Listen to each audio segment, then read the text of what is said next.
Walter, we're on the record. I'll go ahead and turn it over to you.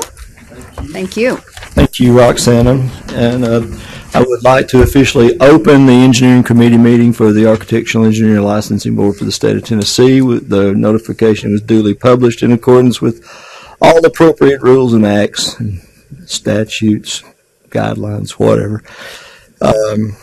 We want to welcome our visitors today. We've got kind of a long and tedious agenda, beginning with the applicant interviews. I believe the first on our list was Mr. Needham, may be here today. Mr. Needham, we'd like to recognize you. If you don't mind, would you come up to the microphone and please, you notice the red band.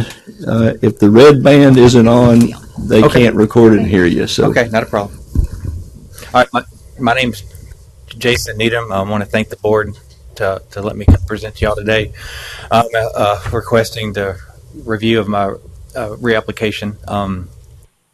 I've lived my life to try to be honorable, with integrity, and try to help others and follow through on the things commitments that I've made.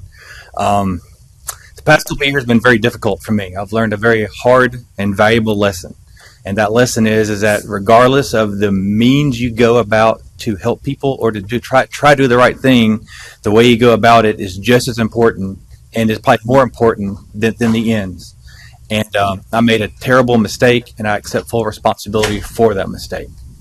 In 2016, the FBI came to investigate me and came to my office and began to talk. Immediately, I told them exactly what was done, how I did it, where I did it, and the things that I looked at. June of 2016 and sometime at the end of 16, I was informed that regardless of the intent or the reasons of why I did what I did, it was still a violation of a federal statute. At that point, I pled guilty to 1 count of accessing a secured server. I'm embarrassed and ashamed of that. I never intended to hurt anybody, but I did do that, and I accept responsibility for that. I pled guilty in April of 2017, and I was sentenced in August of 2017. For the past 16 months, I have been away, and I spent that time helping others.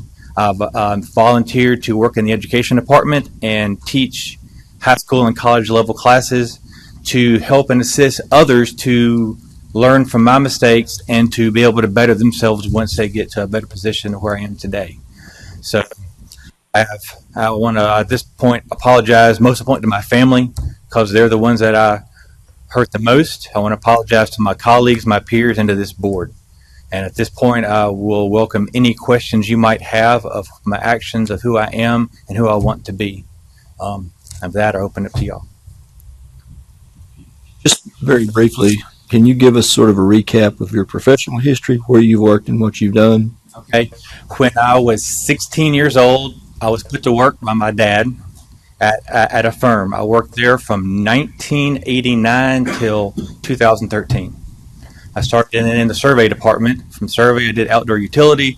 From there, I did electrical design, mechanical design, and I went to school starting as an electrical engineer, but circuits scared me to death, so I transferred to mechanical. I graduated from University of Memphis in 1994, and then I continued on with my employer till 2013. From there, I started as an entry-level engineer and moved up to vice president for business development and managed all projects and the entire division. In 2013, there was a difference in opinion on how things should be operated, so I chose to go and start a MEP firm to work with architects instead of compete with architects. At that point, I felt an obligation to the firm and the people that I was still with. That was my family. And so I still had access to their FTP server. So I accessed that to answer questions on projects that I was working on when I left. That's where my crime created. I continued on with my new firm until 2016, where I stepped down, and upon notification of the FBI of what I did wrong, I no longer stamped or professed myself as a professional engineer, even before I pled guilty, because I felt that was the right thing. Thank you. Any other questions from other board members? Just a few, and I've went ahead and First one, are you seeking to get your license reinstated today, or is this kind of a what path do I have going forward? I am seeking to have my license reinstated, and what the path is, I would like to know. Okay. I looked in the court order somewhat. Are you still on probation? Or? I am not on probation. Okay. I couldn't tell from that. What about your continuing education hours? I completed those continuing education hours. It should be in the application y'all have. I did that in November. I took ethics and rules of Tennessee at that time, and I am continuing taking those for 2019, and I will send those in once I complete those. But I am up to date. Even I took those during 18 months when I was gone. And you should have all those in front of you in the application.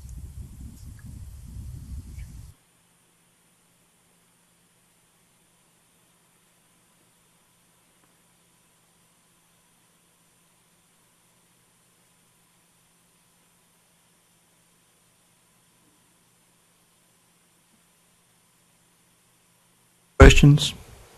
Kathy? I don't have a question. I'm just asking for more time. Sure. Please. Will your question be to Mr. Needham? Oh, mind just hanging on right there. Thank you. I've got a couple questions, but I'll wait till everybody. If Kathy needs time, this will be a good opportunity. I didn't review this application. So that's why. So That's no worries. it's not that I didn't do my homework. I'm not trying to waste your time, but I didn't get this. You are not wasting my time. This is- I am. You can't imagine how happy I am just to be in front of y'all today. Again, the court order had restitution to your employer. Has that been done? I paid that in full the day I was given that number before I was sentenced, before I pled. I did that in January of 17. That dollar amount was, the cost of that was due to the server that was accessed. I replaced that, and it was the legal fees related to the prior employer's research for them. That was the damages for what the restitution was for.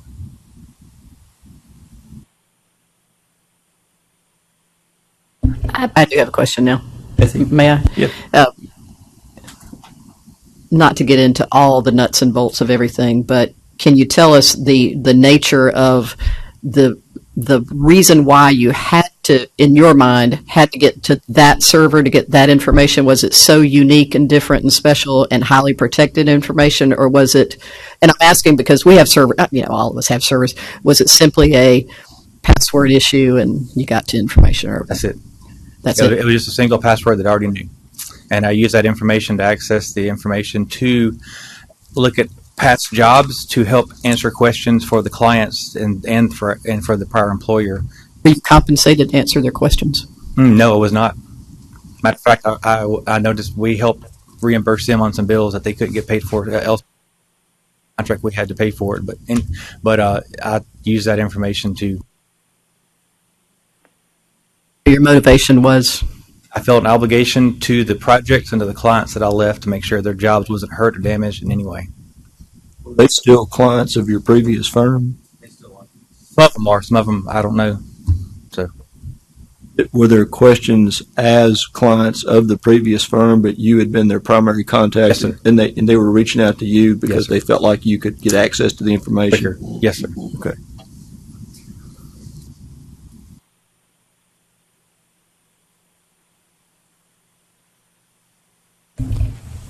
While y'all are considering this, I just wanted to point out, given the nature of the crime, if y'all are inclined to decline, we will have to go through a Fresh Start Act analysis.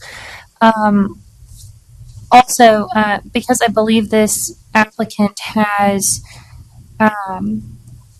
voluntarily given up his license in a voluntary revocation, per 622308, in order to reinstate a license after it's been revoked, at least 5 board members have to approve that. So it would have to go over to the meeting tomorrow, but y'all can make a recommendation. So Ashley, that was kind of my question that I was going to ask of counsel is, can you tell us exactly what his process is now? I mean, what are we actually discussing and potentially voting on, or are we? What is his process?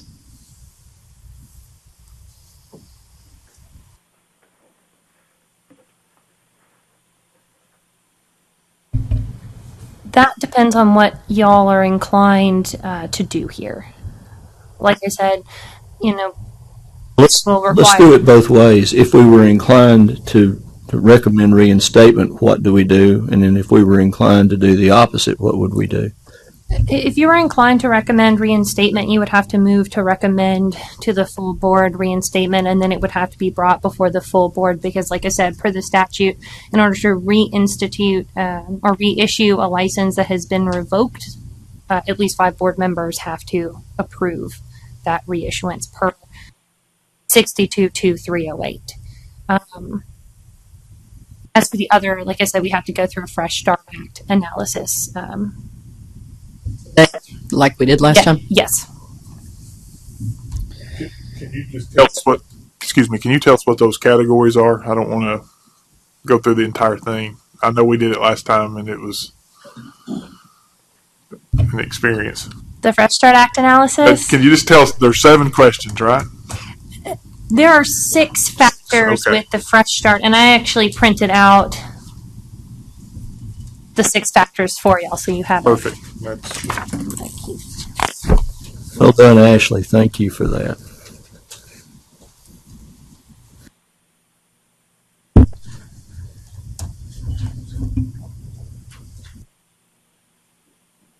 So is the engineer reapplication that I'm looking at on the iPads, is that one that you've recently submitted? You've submitted this? I submitted, I believe, I submitted an application on January the 1st. Can't see a date on that, but is that what this is, Roxana? Yes, it's the most current The most current one recent, that has, okay. that's correct. And at the end of that, it shows should show all the PDHs. And then I've requested also, I forgot the number of references you require, but I've contacted a lot of leaders in Memphis area, whether it was architects or engineers, both. So I exceeded the 5. So I've contacted plenty of individuals that were willing to vouch for my character. What other states were you licensed in prior to your conviction? I don't remember all of them, but Mississippi, Tennessee, Arkansas, Have you Louisiana. reapplied at any of those? No. Is this your home base? Yes, ma'am. Okay. This is where I live. So assuming that if you could get reinstated here, then you intend to file for reciprocity or comity in other states, or I will. have you started that process? I haven't started that process. I'm focused mostly on getting back to a career where I can take care of my family and work in Tennessee.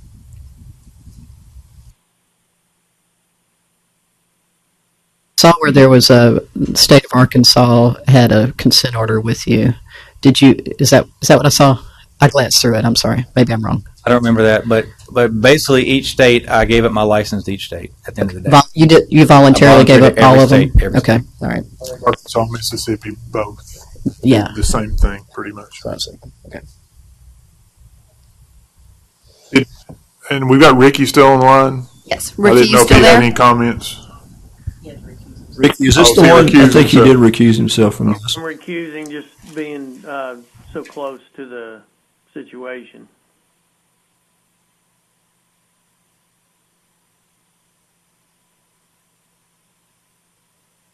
Any other questions?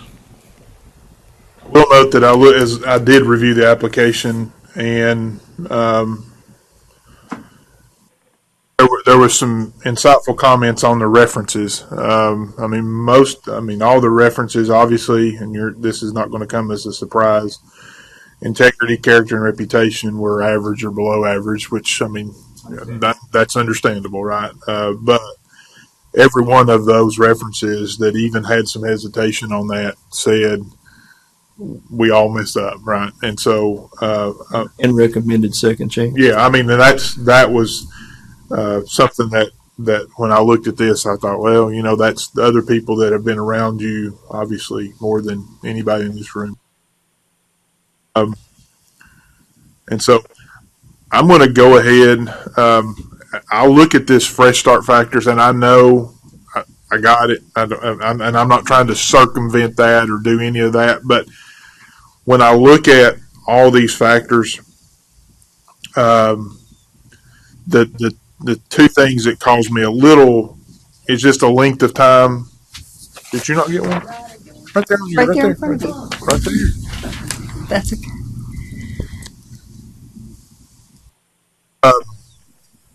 It's obviously the length of time, and we've had that discussion about time in there, and the rest of these, obviously, seriousness of the crime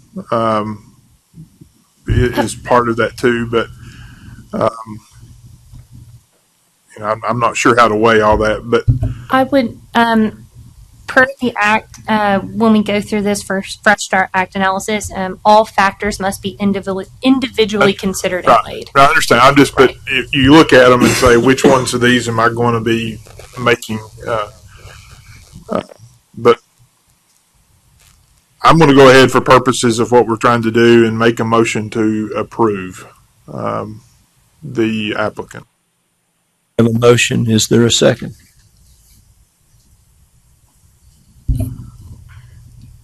All right, but I have to ask an administrative question. I've asked this a few times before. Who votes? Because it's application review. Well, one, you can't approve the applicant at this point because he's voluntarily given up and his license has been voluntarily revoked at this point. Okay. So it has to be at least 5 members of the board that has to approve it. So what y'all can do is Vote to recommend. Okay. approval Okay. to the Thank full board. I understood that to be Robert's motion. Well, I'll recount my motion then. I make a recommendation to approve to the full board reinstatement of licensure.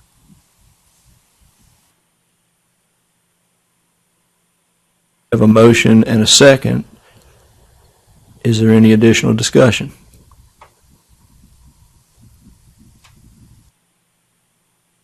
Go back to Kathy's question that may have been unresolved last time. Who votes? It's just Robert and Kathy. Standing, yeah, with Ricky abstaining would just be the two. And again, this would come back to the full. Well, and if there being no other discussion, all in favor, I'm sorry. All right, can I have just 30 seconds more? Important. It is important. Yeah, it is. I mean, and I've read it, so Kathy, I'm ahead of. I know. I'm sorry. I don't. That's fine. You take all of what you need.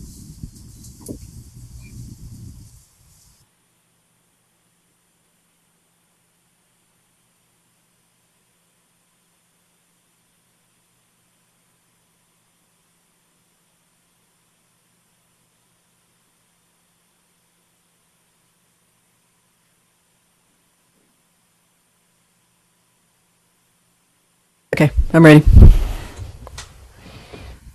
have a motion and a second, and no additional discussion. So I would ask all in favor, please indicate by all in favor of us making a recommendation for reinstatement to the full board. Please indicate by saying aye. Aye. Any opposed or abstaining? It's unanimous. Thank you very much. I need to come back tomorrow for the full board, or? I would suggest you do that. Okay. Because we don't have the authority to do anything, the whole board. Okay, what time would that be? That meeting's going to start at 9:30, and we do a few things before then, but it shouldn't take too far after that for them to review this. Okay, thank you. 1A. Right over there. Thank you. You have a good day. Thank you. Thank you for being here. Okay. Next on the agenda is Mr. Caputi. Okay. Have you read this one? I'm going to make a.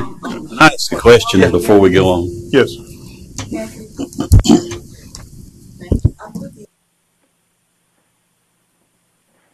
I actually did yesterday afternoon. I got mine yesterday Well, she afternoon. and I have had some same issues where I'm sorry. I'm getting your SharePoints now, but I wasn't like up until a week ago. There is a Kathy Ware somewhere in the government system that is getting all. Pointed the crap out of it. Yes, Okay. she is overwhelmed with emails that should be coming to me, according to the IT department. Also, So it's not fixed yet, I don't think. I didn't see any of this. I noticed on the last correspondence that my name, you had Alton.Heathcote, Heath. That's why it had bounced, yeah. We've got it correct. Did you do that? Yeah. That's what was in there. I'd copied it from the other one, so It's actually Heathcote, Heath. If you put an A in there, I won't. I had copied it from wherever, and so that's what came up. That's then. okay. I just want to hear from you. She told me that that's where I'd messed up on. Okay, I'm sorry. Going back. Go to ahead, Mr. Steve. Cook. Steve had I think, a pretty germane question here. Yeah, I'm very confused. If only the actual board members can vote, then it wouldn't seem logical that my seconding of Robert's motion was appropriate. Are you listening to me? If his motion was appropriate, No, if a second made by a non-voting member is appropriate.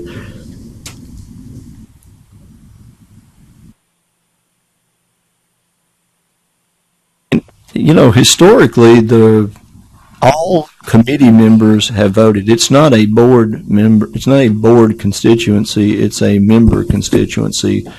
I think that may be a misinterpretation.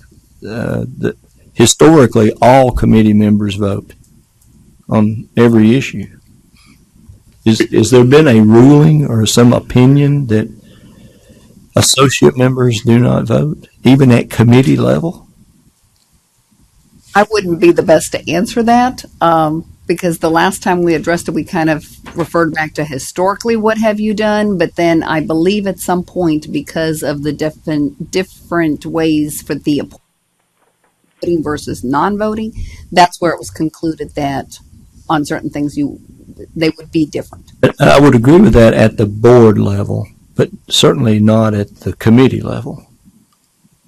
I'm thrilled to take that back for someone to answer because it makes it hard if we're 4, definitely, but even with 5. Well, the reason, and you all can deal with that however you need to deal with it, but as far as the appropriateness of the motion for tomorrow, we need to make sure that's proper. So maybe someone else needs to second actually Kathy needs to second, or Ricky. Well, Ricky can't, but needs to second the motion so it's proper. If that's, I would agree because if Steve's motion seconded, basically it could have been somebody in the audience that made the second. I mean, there's no difference, right? I mean, so In terms of standing. in terms of Steve, exactly right. But I will echo what they have said. And this is my 9th year. The associates have weighed in equally with their vote and their ability to make a motion in a committee meeting. And even on applications, they it's have weighed not to sign approval of the application. Correct. That was the only thing we didn't do. Although we have the ability, and it's in your charter or whatever, that you can sign those if it's, I mean, that's under your jury, if we give permission to do that or something like that. So, I mean, I don't know that that's some sort of thing right now. From this point on, Steve and I are going to say A or nay, one way or the other. Right? I don't know what we're going to do. We're going to wait on somebody to tell us what we're supposed to do. All right, let's move on. We've got a long agenda. Let's move on. Do we need to restate that? Do we need to revote the motion?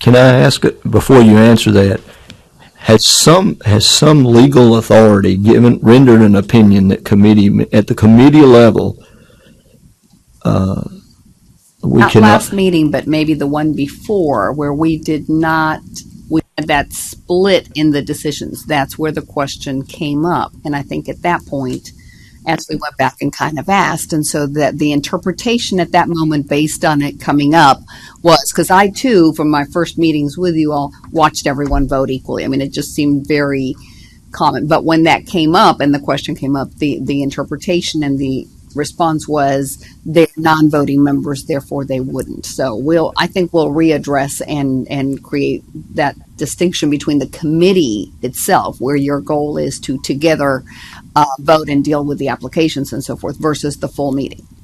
Yeah. So may I? So I'm the one who brought it up, so I think I remember a little bit about it. But a lot of the business that we vote on is non-application oriented. But the application approval process, as we were told, is only by voting members. So 2 of the 3 voting members, that's why we have to review the things, have to approve it. And in the past, it seemed to be that in almost all cases, everybody agreed one way or the other. So there wasn't a need to determine whether or not you were limited to do 2 people vote, do 3 people vote, or do all 5 people vote. And then it arose one day that there was a split vote. And so my question was, wait a minute, there's a split vote. Not everybody agrees. Only the vote. Is it true that this is an application approval? And that's what this is. So an application approval requires 2 affirmatives that are voting members. So that's kind of how the conversation got going. So most of our business is, a bunch of other stuff, but when it comes to applicant review, that's what we were told, and this was, sorry Ashley, this precedes you, but it was by council, and they said, no, actually the only people who can approve an applicant are voting members. So if you have 2 voting members present and 1 abstains, then you have 2 people, not the full committee that's going to decide that applicant. That makes sense. Does that ring true, Roxana? It does. Okay. It does, yeah. That's just how I remembered it. Like I said, I kind of brought it up. In essence, the votes, Steve and I really then would be limited to voting on things that were non-application based issues. Based on that interpretation, yes. I think it was concluded at that time, yeah. But I think we also agreed that you are encouraged to weigh in with your opinion, because that's why we're sitting here talking about it. Sure. So, but, convince everybody. Well, we weigh in with our opinion even at the board discussion. That's right. I would assume it's the same thing. That's right. So it's not meant to be that you guys don't get to have a say in it. Y'all participate and everything, but when it came down to the actual vote, that's how it turned out. Any additional discussion on that? So back to that, because this is an applicant and the full board's going to review it, I think we have a motion by Robert, but we would need a second. I think just if the intent of the committee is to move forward with an application, we would need a second from Kathy in this case. Administratively, I will second his motion. Thank you, Kathy. Ashley, you got that recorded then as Robert making the motion and Kathy making the second, correct? Additional questions, and all were in favor. All 2. All 2. Okay. All right. On to Mr. Caputi. I hope I'm pronouncing that correctly. Robert, was this? Well, he has a undergraduate I'll try to do this.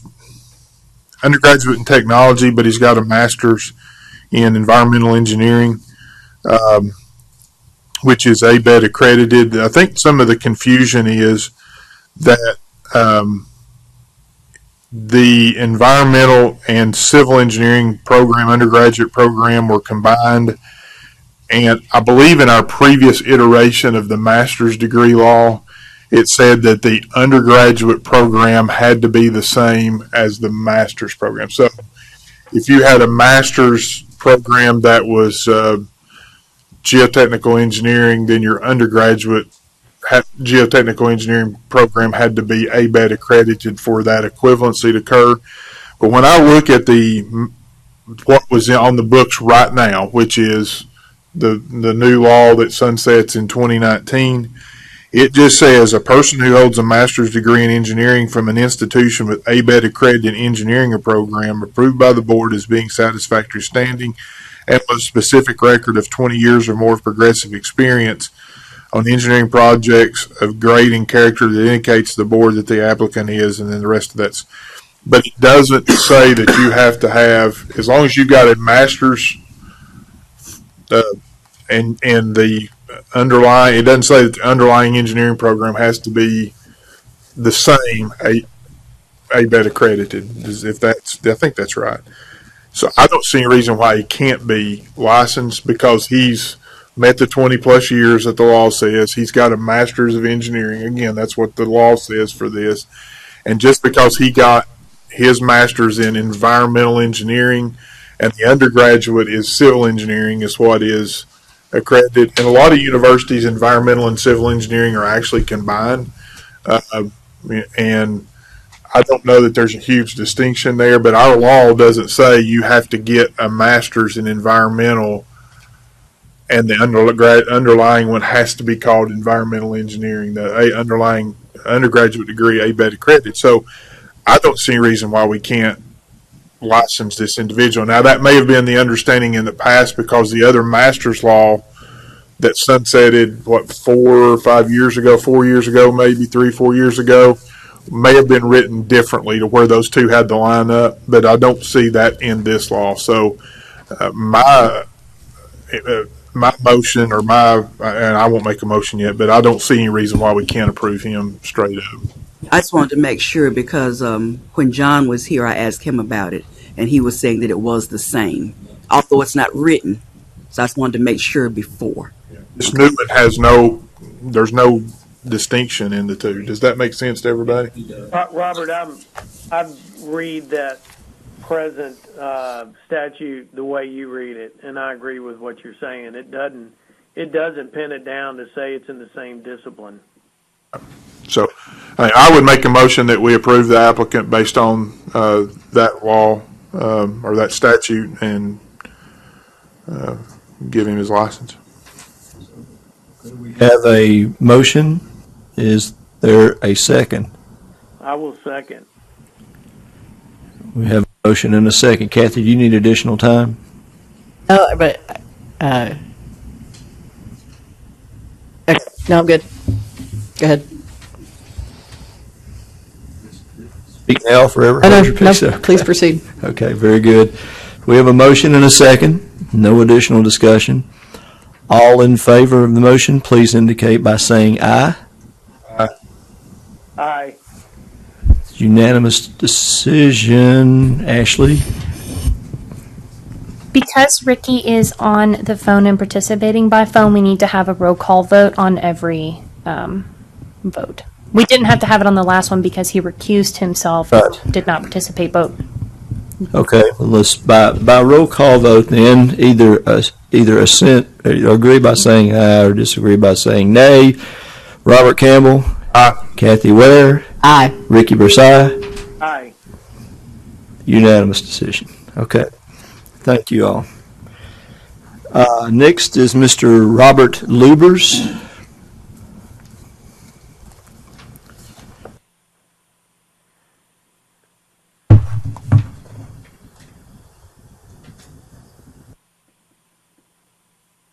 Ricky, you reviewed this, and Kathy reviewed Mr. Okay. Do you want me to make some comments to start it off? Yeah, would you go ahead and take the lead on that, Ricky?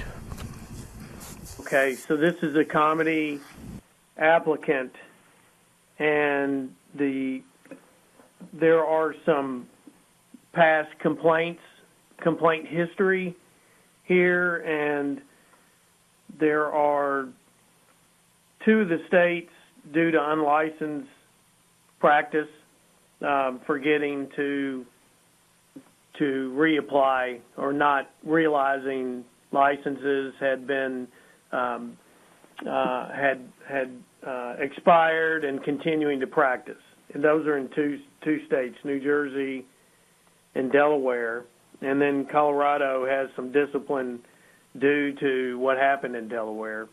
And then there's a third complaint in Alabama about this is on some structural engineering for a carport. There was a plan that the applicant stamped that was copied unknown to the applicant and used for a location where it was not intended.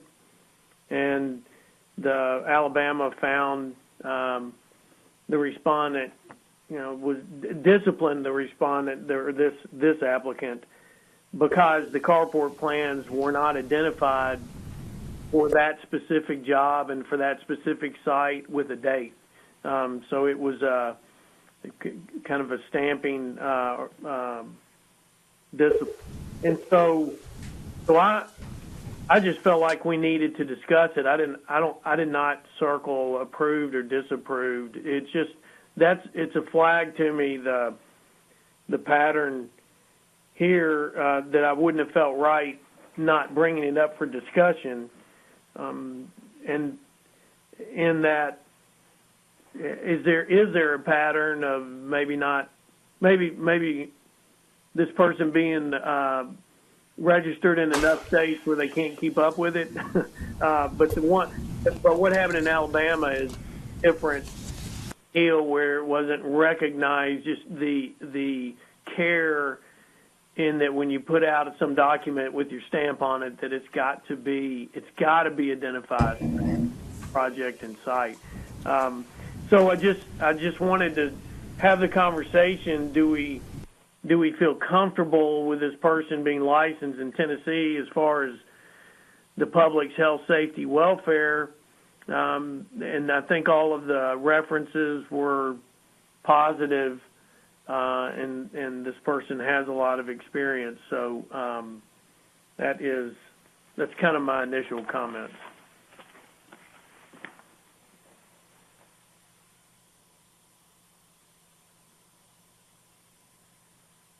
Thank you, Ricky. Kathy, you also reviewed this. Do you have comments? Yeah. So according to the memo, what I saw was that the New Jersey consent order had not been resolved. Has it since been resolved? It says final resolution of the consent order is pending. Wanda just left. I think if I remember our conversation with her that at least one of them was still pending, unless it's right at the end of his documents. I'm skimming through it. Well, the memorandum that he wrote says at the very top, consent order in New Jersey, parenthesis pending. So based on that, I said, I'm not comfortable giving him a license in Tennessee until he's resolved the one in New Jersey. Unless there's some overriding issue that I'm unaware of. But I would stand by that. And I also would say that I find it hard to believe that he actually wrote the words at the bottom of the same memorandum at page 2 that I am currently in good standing with all the states in which I hold an engineering license. And yet he has an outstanding consent order that hasn't been resolved. So it says everything's unintentional, but to me it kind of reeks of sloppiness and not paying attention. And I'm just not really inclined to give him a license in Tennessee until everything else is fully resolved. You should put that down there, because here's what I wrote, just a quick thing. I said, a history of forgetfulness, quotations. Not sure the issues rise to impacting the health, safety, and welfare of the public, but just seem sloppy. And I agree that all outstanding issues should be resolved before granting a license. I think you take care of all that. I just don't see how we can do anything until he's, got a clear slate, everybody. 100% agree with that. Actually, do you have a comment? Hey, Kathy, he did finish the one that you asked about. New Jersey. He did pay that fee. Was it? But it says it's pending. Is it no longer pending? Is that resolved now? The board said it was resolved from this email, didn't it? His email says parenthesis pending. At the very top of the memo, it says consent order in New Jersey, parenthesis pending. And then he goes on to say, still pending. It was pending as of December of 18. I can't say that as far as the consent order, I'm not sure. I did check on the New Jersey Verify website, and from what I could see, it does look like this particular applicant's New Jersey license is active. And have an active license and a consent order at the same time in the works, yeah. So Okay. This email that I sent to the New Jersey board, he replied and said, Wanda, it was paid in full. See entry on 118. That email, it should be the very first page on his application.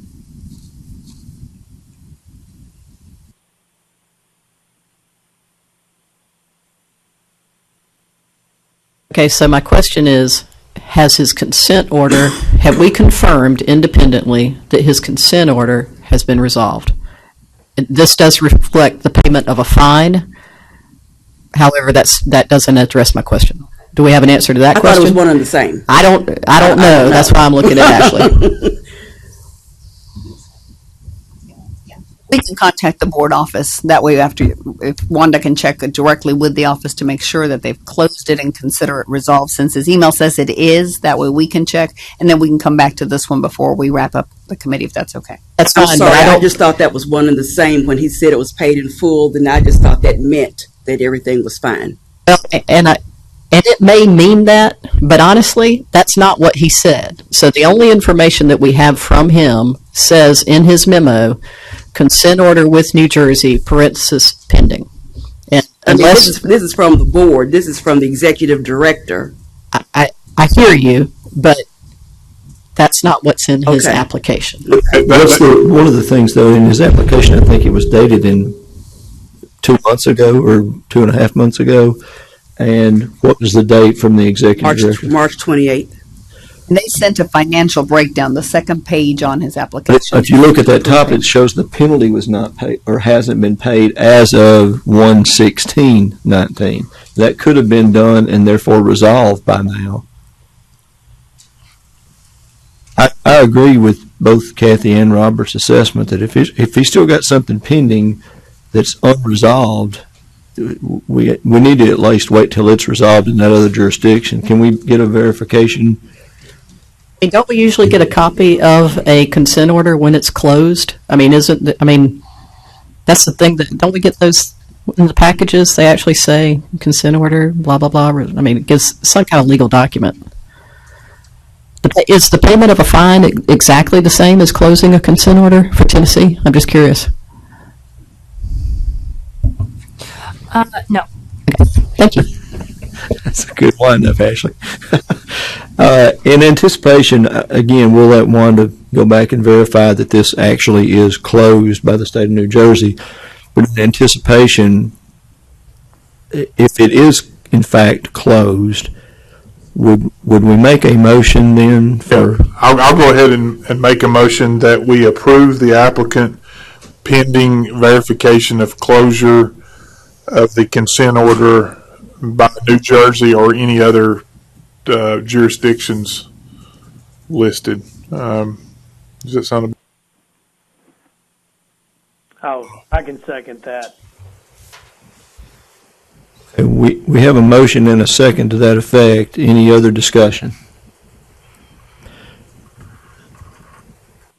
Should we wait to vote on that until we get, well, I guess we can go ahead and vote on it. No, let's not. Let's just wait to vote it until Wanda comes back and gives us the information, if that's okay.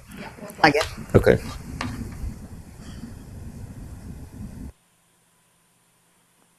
Okay. Moving to the next one, McGlinty. Let's see. Ricky. I don't see it in the library of documents. Am I overlooking it? Can somebody help me? Not in there. The question was asked by Ricky on him that did he not need to fill out a firm disclosure form? Yeah, I can. This we don't have to necessarily take a lot of time with today, but the reason I asked that question is because I had received like that week an email from a registered engineer with a question about professional engineers doing work for contractors, design build. When does a contractor firm or another business who has a professional engineer on board, when do they need to register with the state as a firm in terms of having a disclosure form? And what was sent to me was a opinion by Texas's PE board about when a company does and doesn't have to do that. And so it was very fresh on my mind. And this is an applicant who works for a steel fabricator in the Philippines, and he has to, though, if that steel fabricator has a job in Tennessee, he is their PE, and he needs to stamp the connection details and things. And so since that email was fresh on my mind, I had never thought about that question. But after I asked that question and it was added to this agenda, reading our law, it really says when an engineer provides engineering or it's available to the public, then they need to, the firm, if the company makes engineering available to the public, then they need to sign a disclosure form, and so that they're on the corporation list. And I don't think that would apply to the steel fabrication form that where this engineer is actually stamping work that they're going to do. So that's where it is. I think I maybe withdraw my question there, but I do think it did raise the issue that I think maybe ought to be on our agenda for an October board meeting, a retreat meeting or something, that I do think that this issue ruling from the Texas PE board is worth giving to our committee and looking at it for discussion as it regards to, say, design, build, engineer companies and when they might need to be listed as far as their corporate firm. So if that made any, hopefully that made some sense. But I'm thinking I'm withdrawing my question on this applicant, and I had already approved this applicant. And I hate to interrupt, but I think that's the reason he's not on your iPads is because he's approved. It was more Wanda's way of us bringing up what you wanted to discuss. So I'll tell her not to worry about pulling the application, but it's up for you all to continue discussion or leave for the October meeting, whatever you prefer. Yeah, I think what Ricky was saying is both entities, Kathy and Ricky, both reviewers approved and recommended for approval. I think that was just an issue that Ricky wanted to put on our agenda for consideration. And I agree with that. So if we can, I guess, Roxana, you'll be the controller of that agenda for that October meeting. Let's add that in. Ricky, does that address what you wanted to address? It does, and I think we can have a better discussion if this information from the Texas PE board is given to us beforehand, so that everybody can see that, to see what the considerations are. Very good. Thank you, Ricky. That's a good recommendation. Thank you. Good thought, too. Next applicant for consideration is Mr. Oakday. Ricky, you and Kathy were the two reviewers. Ricky, your recommendation was, and Kathy's recommendation was just disapproval. You had a comment attached to yours, discussed with the engineering committee, do we have authority to forgive math, science, engineering deficiencies for the many years of experience he has? I do, and really the question is about what we've done in the past, just to see if we have made allowances. But when I look back over his or the applicant's information today, so in terms of numbers, the Bachelor of Science degree short quite a bit in math, 3.5 hours, basic sciences 5 hours, and in design 16 hours. And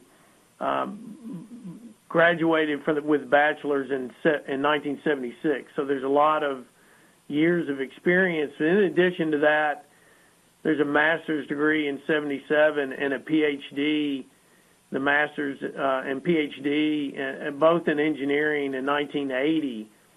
And I wonder if Kathy and I both disapproved, but I wonder if we give this person the chance to say that these deficiencies were made up in their master's and PhD program, or whether they were. Because it does seem like we have done that before when a person's application has been lacking some courses, that later courses that they took in a master's program have counted towards that deficiency. I think that happened maybe a meeting or two ago. Vicki, I don't know, well, I'm sure you and Kathy both noticed this, but as part of what he submitted, or maybe Wanda's not here, but maybe she was the one that cobbled this together, there's a spreadsheet in there that shows the ABET Humanities and Social Sciences from General Education in lieu of completing coursework, and that are all allowances. Did y'all see this? That's for humanities, though, not for sciences. Yeah. Right. This is math and basic sciences and design, and what I saw was from the 70s, where it was not deemed to meet. It wasn't NCES. It was whatever was used at that point. Not meet the requirements of that bachelor degree. But so my thought was, do we say these are the deficiencies? Can you show that you took courses in your master's or PhD program to make up those deficiencies? Yes, sir, Robert. All right, so I'm going to take us on a long journey that I hope to make short. And Ricky, this hopefully. Well, no, if I sent everybody, I think, in your packet, you should have something called international initiatives. It's actually in the iPad, I think, for tomorrow's. Okay. Yeah, Okay. as well. Yeah, but you can pull it up. It's already loaded, I think. We can find it here real quick. Okay, so I went to the board presidents and MBA meeting in Atlanta about 2 months ago. Good. And this was one of the topics. And let me explain why I think this applicant and the young lady from South Africa, I think, that appeared before our board last month, or probably, yeah, right. Is this your Washington Accord thing? Yes. Okay. Yes. All right. So Washington Accord, and she referenced that, and we don't, I mean, all of us kind of looked at each other like we have no idea, but they talked about this pretty extensively. And this Washington, so when NCAAS evaluates a curricula, they look at number of courses. Do you have 10 of these, 5 of these, whatever? And I forget what that word is, but it's got some word to it. The new model for NCAAS looks at the program as a whole, and I'm probably paraphrasing that and using bad language. But there's this thing called the Washington Accord for international students, that is a pretty robust agreement signed by a lot of different countries. And what's interesting about the Washington Accord is NCAAS is actually on their board and one of the signatories to the original Washington Accord.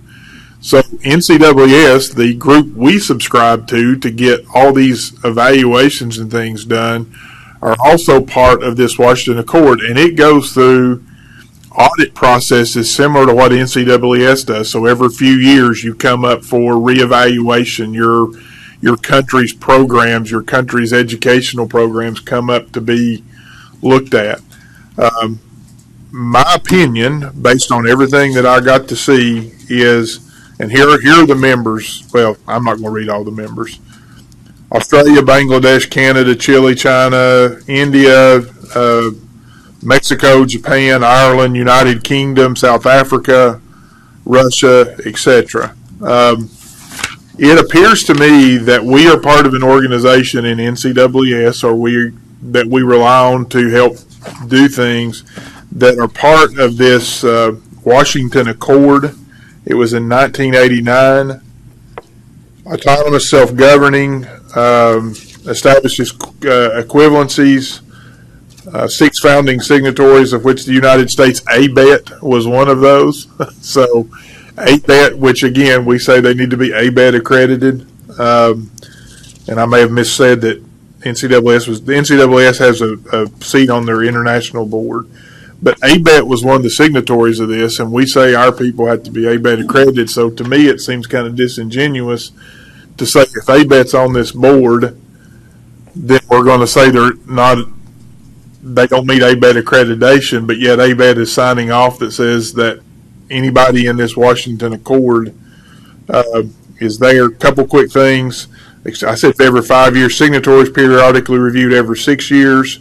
It has to be unanimous approval of all the other agencies on there before they get added to this list, so it can't be a 5-4 vote, some sort of split vote. And that's for education. The only difference on the Washington Accord that we're going to run into a little trouble with, not on this applicant, I don't think, but the one we talked about, is there's not a universal testing mechanism. So even though NCAAS has a test that they give in different countries, not all these countries require a test to become a professional engineer. They require education and experience or something, but it's not the test that we take. Some do, but not a lot don't. But as far as educational deficiencies, it seems to me that the Washington Accord allows us to kind of level the playing field because, and again, you look at the individual's class load, they had a lot of what I would consider design classes that were considered under something else. I mean, or maybe vice versa. But I think we can wait that if their home country is a member of the Washington Accord, I think we have the ability to waive that because ABET and the NCAAS both agree with this Washington Accord, and I mean that's where we get our foundation from. Now, testing's a different issue. We can talk some more about that because testing is obviously in our rule. It says they must pass a test of so much and all this, but educational, it says it's ABET accredited. And I would encourage you all to read through this PowerPoint thing, but it really, to me, allows us to bring those people. And I look at this applicant and I say, are you really taking some more math, some more courses going to help you become a better engineer? And I think, go ahead. I'm sorry. That's okay. I want to add just a kind of a big picture question. The way I took the Washington Accord is when a person is registered as a professional engineer in another country that we would recognize that here. Is that correct? I don't think so, Ricky, because there's an education and experience component of that. It doesn't mean if they're registered. It just means that they meet certain. The Washington Accord is, from what I understand, only an educational equivalence recognition. It's not a licensure recognition equivalence. Okay. Because you look at the members ABET would not have anything to do with licensure except for that component. NCAAS would not license somebody. That's still a state specific. But what then there are, so this applicant's undergraduate degree was from Syria, Damascus. Correct, and they're not on there, but his master's degree was, he's got 3 or 4 different degrees from UK schools. Right, he's got a master's and a PhD from England. Right.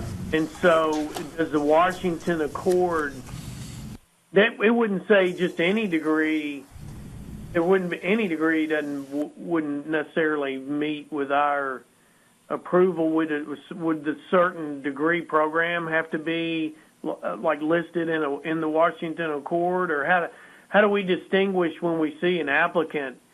When does the Washington Accord apply, and when wouldn't it apply? I'm not sure I 100% know the answer to that, Harry. However, let me put it in this way: I think the attempt of the Washington Accord is to level the playing field where we end up with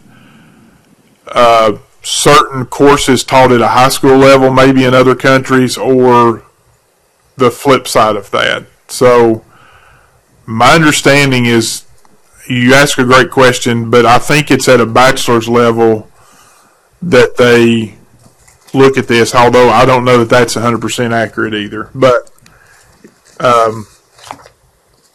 yeah, just I don't know quite. I don't know how it applies in this case when we're looking at what we're looking at is an analysis that ABET did in 1976. It says that these deficiencies in math, science, and design are there. I don't know how the Washington Accord addresses that.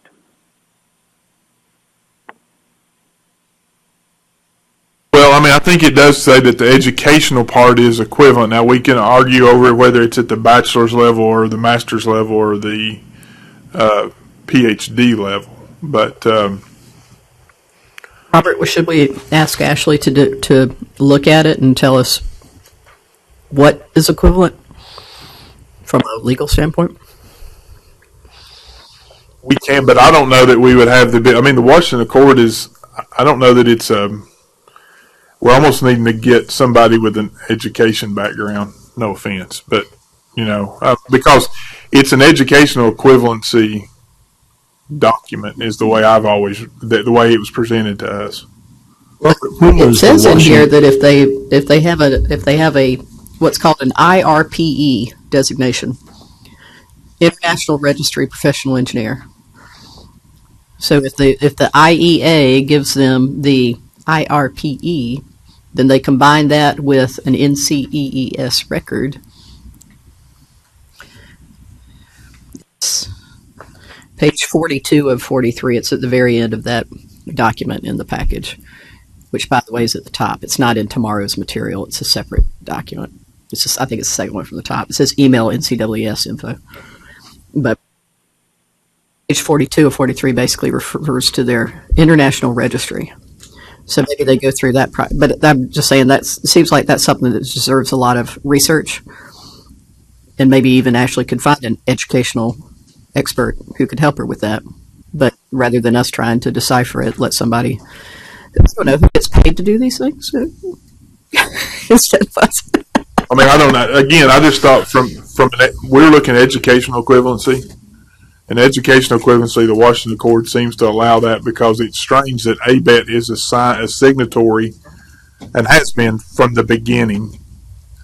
But we run into these issues of equivalence between foreign degrees and U.S. degrees, and our statute says ABET accredited, right? But the ABET accreditation standard has changed throughout the years. It's changed from, like I said, 1, 2, 3, 4, 5 credits for this to whatever that other standard is. But so, again, then I'll go back to my other point, and I'll shut up after this. I don't know, this person with this level of experience, they're licensed in, 5 or 6 other states? 14, okay. Well, I don't know that taking a few more classes is going to make them a better engineer or protect the health, safety, and welfare of the citizens of Tennessee anymore. So, and if you got a master's degree and a PhD from a recognized, what would you call it? Washington Accord school. Surely to goodness he's met those few education requirements for math and science. That was kind of my thought in bringing that up, was that with 35 years of experience and a master's and a PhD, do we have the latitude to say that those deficiencies that are listed here on this summary surely would have been made up between the master's and PhD program and the years of deficiency? Do we have that latitude? This is Tony Landorf. The statute doesn't, unfortunately, the statute doesn't have a provision in there that allows a waiver of the requirements The statute also doesn't recognize a PhD or a master's degree as something that would sum up some of those missing courses. I think in this application, there are other courses that were taken that haven't been evaluated. Does that make sense? I mean, it may be what you all are saying is that we don't have a listing of what they took for a master's degree or a PhD, and it may have everything in there that they're lacking, but it's just not listed for evaluation. Tony, that's exactly what I'm saying is that when somebody comes to us and they're 3 hours short on a biology course, we ask them to go take a biology course. They take it, then we approve their application. With the same way, these numbers are based on their bachelor's degree. Can we give them a chance to show their coursework in their master's and PhD program that would fill those holes? Yes. Ashley and I had talked about that when we looked at this application, is it doesn't say where you get the courses from. So I think if you were going to tell somebody make up a course of 3 hours with biology or whatnot, they could just go and get it somewhere. So I think if we did have a copy of those transcripts from that, I think in conjunction with the board office, we could look at that and see if they can get, if it's already been attained somewhere else that we don't have, because this evaluation was from a long time ago, as you all said. So I think we could look at that. We just don't have that, I don't think. Is this it, Tony? Is this the reevaluation that was done December 6, 2004? Is that the only one? That's the only one I saw in there. Yeah, looks right. Okay. Yes, that's right. That's what when we looked at it, it was from some years ago. What the evaluation of the academic?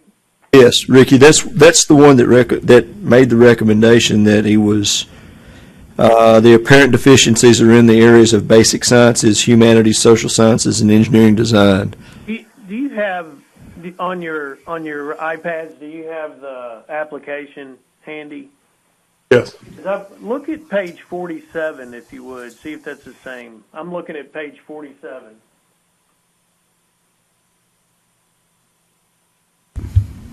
Of the application. My page is an ABET page that is it's engineering credentials evaluation. That's what I was just pointing out, Ricky. That's the same thing I was showing them. And if you look at like the first, I think this is where Wanda got these numbers.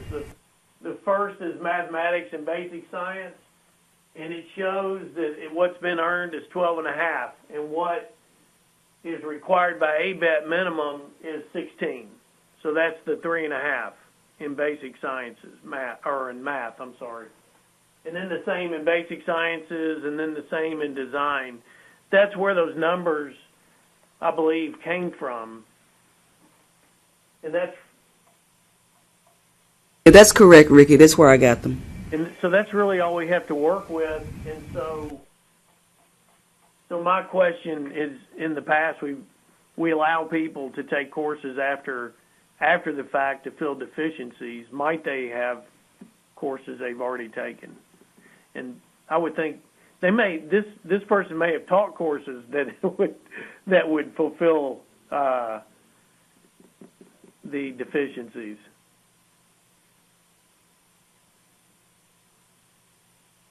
I'm kind of like Robert. I doubt this person is a concern to us in terms of their engineering education, but that's my question. Is I don't think we just have the leeway to say. Yeah. Ricky, both you and Kathy reviewed this. Would you like to make a recommendation offering that? My recommendation, I guess this isn't a motion yet, maybe it's still a discussion, but my recommendation is to reply with these deficiencies listed and say, can you provide us with, in your master's or PhD program or any other academic history that you have where you have made up these deficiencies? And see what the answer is. See what they can provide. Should we recommend also that he contact ABET to submit that data and information to see if they would accept it?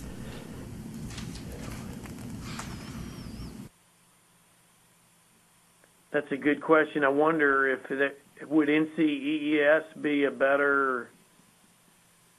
I mean, that NCEES is kind of set up to look at applications, right? And they're normally who we see comparing courses to the standards. Would it be NCEES that we would ask that he submitted to? Sometimes I notice if the evaluation is older, if NCEES does a new evaluation, they grant them more coursework. So that could help him also. We have a contact at NCAAS that we could refer him to?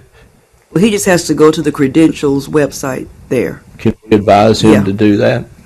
If that's what you want to do. Okay. Of course, he has to pay. I don't know how expensive it is, but And I think I heard at least someone say that the master's and the PhD program he's worked on maybe have some courses in there that could be included. So it may be well worth him, even though they weren't in this country, if they're somewhere else, submitting that to NCAAS so that those can be reviewed. They weren't also part of this submittal either. Correct. They're right. yeah, because they take that into consideration. All of that package could change So where he stands. it seems to me that the consent is that we can't really offer a recommendation for approval just yet, but it also seems that if he submits the appropriate data and information concerning his coursework under his master's program and his PhD to NCAAS, that they may grant him those credits, and then therefore he could reapply for licensure. Correct. Okay. I think the only thing I would change about that is I think Kathy and I both actually disapproved, but were given a avenue for a reapplication. Correct. Do we need to put that in the form of a motion, of a recommendation back to him? I think that would, simply from the perspective of guidance for Wanda, I think in the past she's been able to follow through as long as we're clear what we're asking him to do. Because we can always open the application and have you review it again at the next meeting with new records. So, in essence, we're accepting the recommendation of the two reviewers, the two board reviewers, but we're going to contact Mr. Oakday and counsel or give him guidance to follow to help if he can provide the appropriate information and he can get the appropriate NCAAS approval, then reapply to Tennessee, to this committee and to the board for licensure with the updated information. Okay. Wanda, do you have any questions about that? Okay. Ricky, anything else? You or Kathy, y'all were the two reviewers. Okay. That's good. Very good.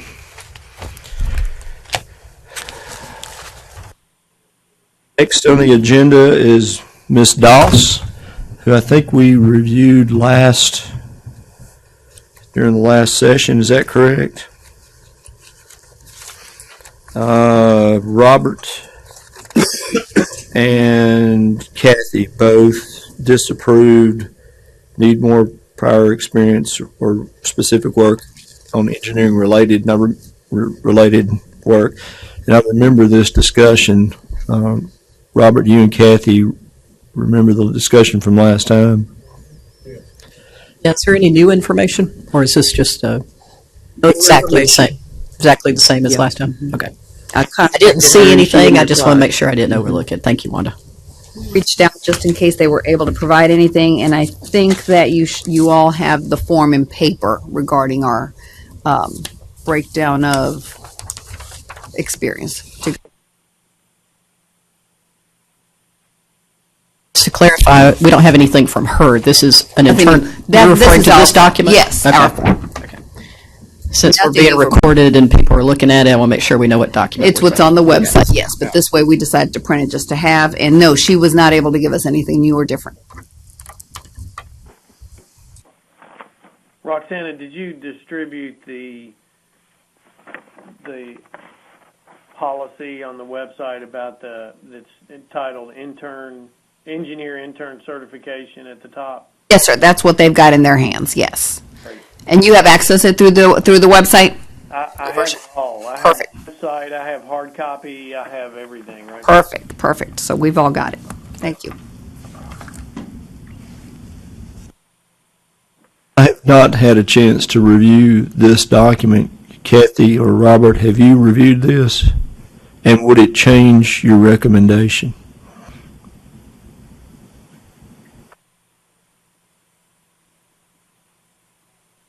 I'm a little confused. So this is for engineer interns. So how is it that this is applicable to a PE application?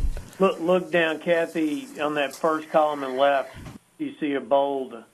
The second part says, what constitutes progressive engineering experience? Right here, Kathy. I see it. And then in that first paragraph, it says, board members utilize these guidelines when evaluating exam applications. And then it goes on to say, with greater weight being given to the practical application of theory component. So there's three parts. I'm kind of trying to summarize. So the three different categories are practical application of theory, which has 6 bullet points or 7 bullet points, management of engineering, and communication skills. So all three are seen as progressive experience. And so some of these things, particularly under management of engineering, that we've been talking about, that like scheduling, preparing task breakdowns and schedules, and project control, those are actually considered progressive engineering experience. So there are some things that I think, have called clerical when they're I think in a construction engineering kind of setting. I think these guidelines might call that progressive engineering experience. The problem we usually run into, though, is that there's almost no practical application of theory that in a person's background. When you read through those bullet points, if they have only been doing the administrative task, even if they are progressive engineering administrative task. So it's not exactly clear whether, this thing doesn't say an applicant has to touch every bullet point. They have to do every bullet point, or do they do most of them? But it does. The only thing it says is greater weights given to practical application of theory.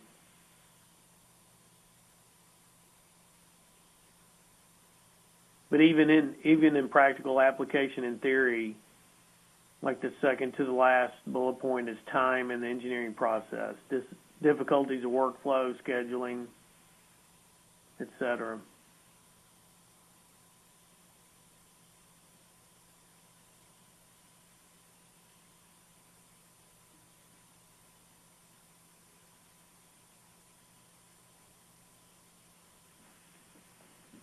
I will say, just for everybody's knowledge, I serve on a board at TSU, and one of the things that TSU is trying to implement right now is a construction engineering degree. And some of the things that are noted on here under management of engineering and some of the things under practical application of theory are parts of the proposed, or components of the proposed curriculum for the construction engineering degree. Okay.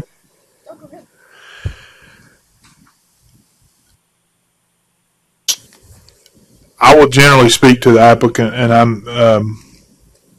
I think what we talked about last meeting was the applicant started out on the correct path and got placed into a position that we deemed more administrative.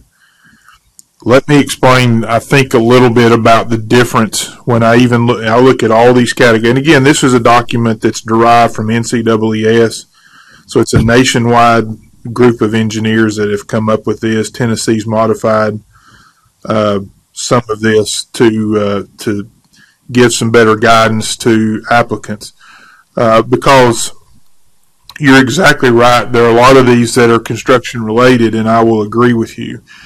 And here's what my primary point of delineation is. Did you simply check that task off, or did you generate the document or information to accomplish that task? And let me use one as an example, okay? Under management of engineering scheduling, we all know that scheduling is something that engineers do on many construction projects, and it's an important part of doing that.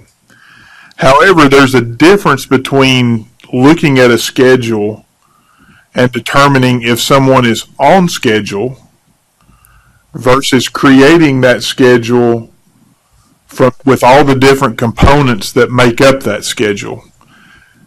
I would submit to the group, the committee, that simply looking at a schedule to say has number one been done, number two been done, number three been done, number four been done, is not the same as creating that schedule from the beginning or at some point during the job. And that's what I anticipate that an engineer would do differently than an administrative person.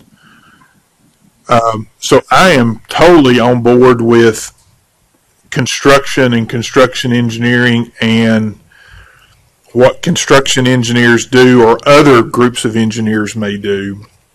But I simply expect to see in a progressive experience of an engineer, and again, I'm going to take one topic and that may be unfair, but to where it says, I was given schedules and I determined if the certain tasks were on schedule, and then I progressed to where I was developing those schedules and scheduling workflow for various groups within that. That to me is progressive experience.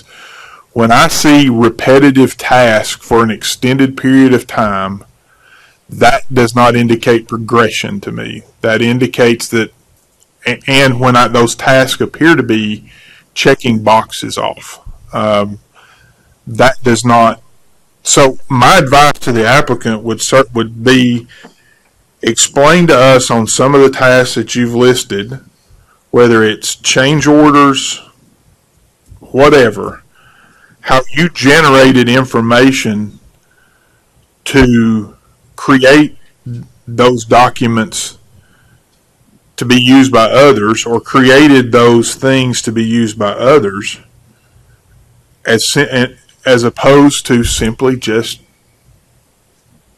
do we have Form 103, or if that makes any sense. And that's where my point comes to, when I just see somebody who started off well doing those things, but then it's almost like I had to do this, and this today, and they weren't generating anything new. So that's a great example of when you say scheduling,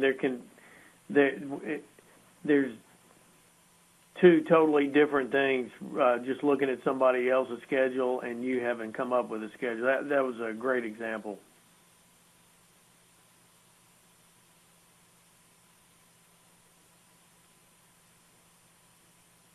Alton, may I? Please. Okay. Well, let me just say that, first of all, I would love to see this candidate to apply in a way that maybe there's more to what they are doing so that we can better see evidence of progressive engineering. If we can get this candidate across the finish line and to the yes category, I think that would serve everyone well. But I simply don't see that after the date of 5/15 that they continued to progress in their career. And I would just specifically say that in 6/13 to 6/14, they were hired as a GTA, and they talk about all the things that they actually did. And all of the things that they did are, I think, a reflection of what most of us would expect of a fresh out of school engineering graduate from an ABET accredited school. 614 to 415 is additional work that I think all of us would look at with regards to being indicative of progressive responsibilities.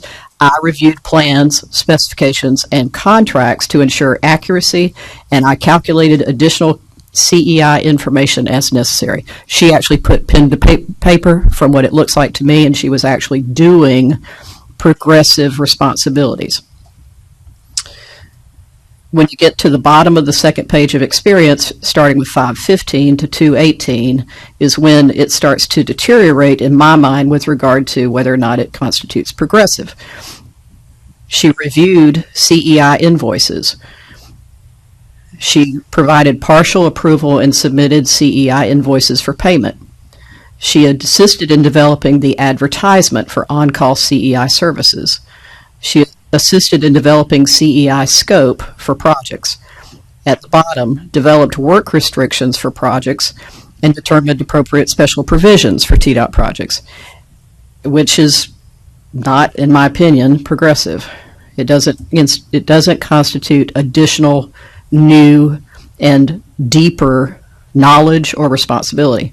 And then she continues on from 318 to the present that she leads meetings, has scoping meetings, negotiates with the project managers, excuse me, sets DBE goals, et cetera, which I know they're important, and I agree that they are managerial in nature, but I don't see them as representative of deeper, broader, greater knowledge, use of engineering principles or methodology such that she's got more engineering experience. I think she's short unless she wants to give us more information, which is why I asked if there was anything new.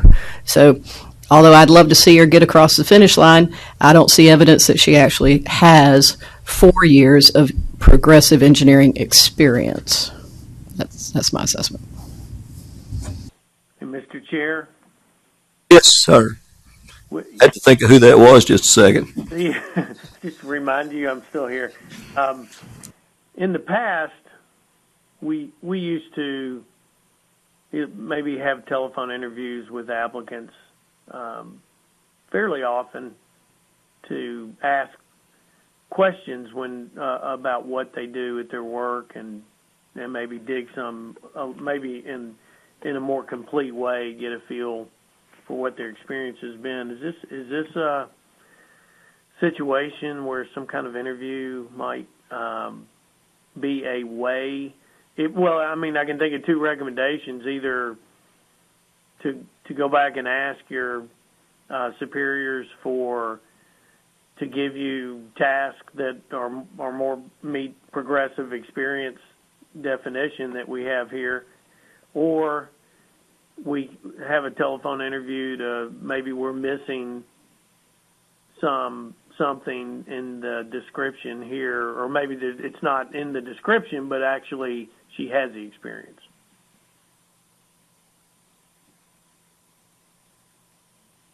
Just for the record, I think we said that last time. I don't know if we actually went back and asked him, and maybe we could look at the records and see if there was, if I remember correctly, that was one of our recommendations. And Ricky, I think we all agreed last time that if there's more that's there, we would love to see that. But in looking at what we see before us, I think that was kind of where I got stuck. Did we offer the idea of interview? We didn't offer an interview. I requested more information from her, but not until July at that point, because we didn't know we were going to be re-reviewing this meeting. Okay. But I contacted her a couple of weeks ago and told her we would be re-reviewing at this meeting and asked for other information, but she never responded. Did you actually speak to her, or did you just send her an email? And that was sent it? her an email. And she just didn't respond to the email? Okay. Right. Did we send her this information? Yes. We did. I always send that, correct. Okay. And maybe I'm reading this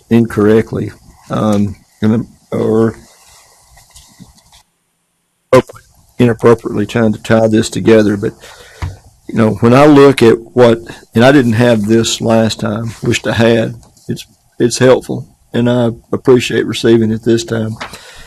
But when I look at some of the things on here, I agree that her first 2 years, from 2013 to 2015, I think were good and applicable.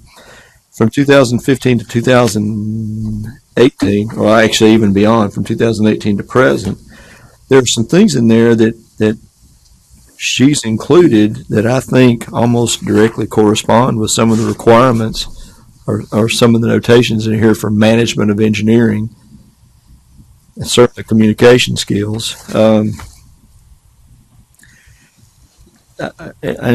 I agree. There are incidences where she actually did put pen to paper, to quote what I think Robert said. But there are also a number of times where she was reviewing plans to ensure that they met the intent of the scope of the work, and making recommendations for modification to those plans if they did not, developing work restrictions, determining appropriate special revisions or provisions for TDOT projects, scoping meetings with both engineers and geotechnical firms, reviewing workload projections to assist the regional staff with their own staffing determinations specific to projects, identifying potential risks and concerns related to constructability, related and involved the thorough review of plans, led constructability review meetings, set contract completion times for TDOT construction projects in Region 1 and Region 4. When determining completion dates for a project, required thorough review of the plans and assisted in writing a contract-specific special provisions. Reviewing plan specifications and talking with regional personnel to determine appropriate restrictions associated with construction.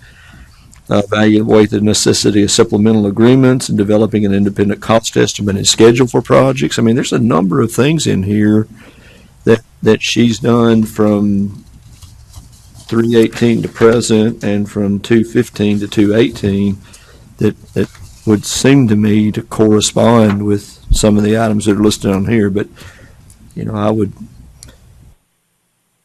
just had 2 reviewers, and I think Ricky made a recommendation for approval, and Robert, I guess you don't see the progressive engineering experience. So right now and I think previously the vote was to go back to her with a recommendation to strengthen the materials that she provided to see if she could better indicate compliance with this document. So in the 3 voting members' opinions, has anything changed? Let me make from my standpoint, again, I use this document to help remind me of things that we do. Okay, it's not. I look and say, okay, yeah, maybe they're in fields that I'm not in right now. I still go back to the basic core of, did you generate these documents and how progressive were they? A cost estimate, I can use the words cost estimate in something like this, and the project's going to cost $31.2 million, and we're going to get it done in July of 2019 or whatever. And that's a cost estimate and a schedule. That's different from taking 100 items, going through and breaking down a set of plans to come up with a detailed cost estimate. And they may have done that.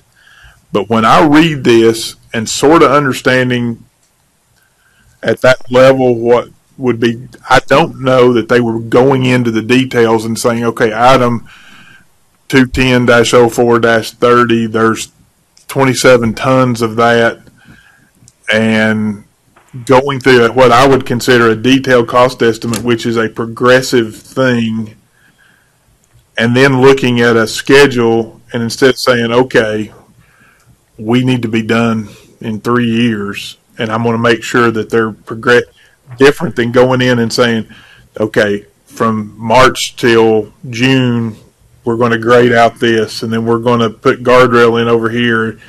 That's different. And that's, when I look at her application, I don't see that level of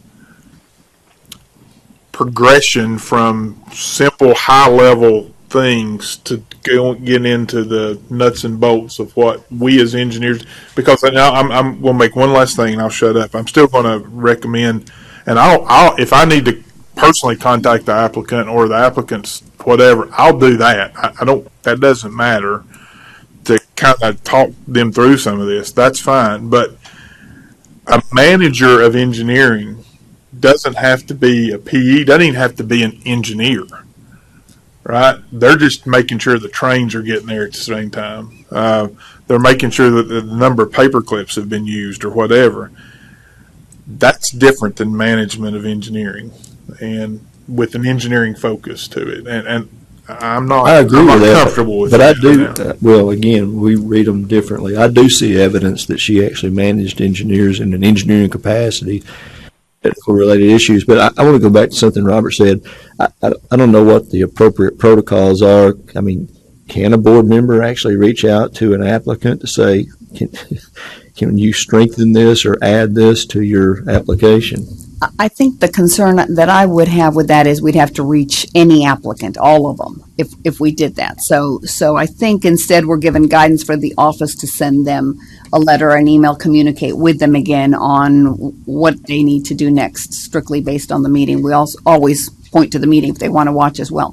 So, that's what the motion or the indication would be, that we still need to see better evidence of at least the 4 years of progressive experience. We can always send the form again because that's what we're consistently using.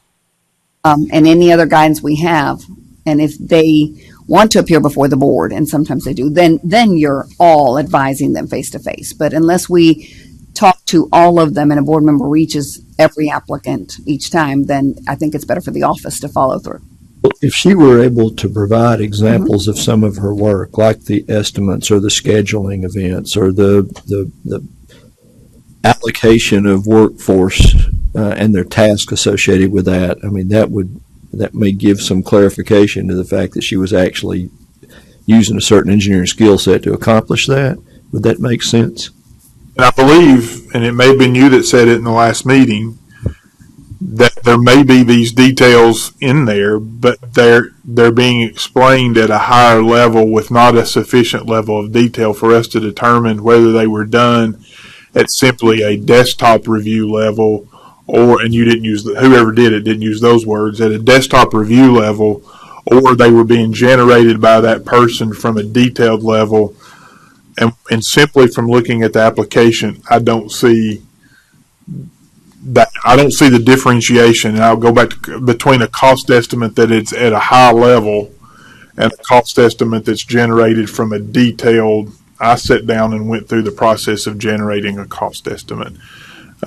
Because at that level, a lot of times those cost estimates are provided and you put some of those pieces in place. And maybe that's what's happening. I just don't see it on this application. I don't see the details of what was going on behind the scenes.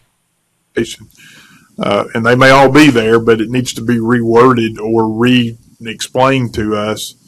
And we've asked other applicants to do that in the past, is we just don't see some of the details. They'll get in here and say, I was part of a group that designed I-75.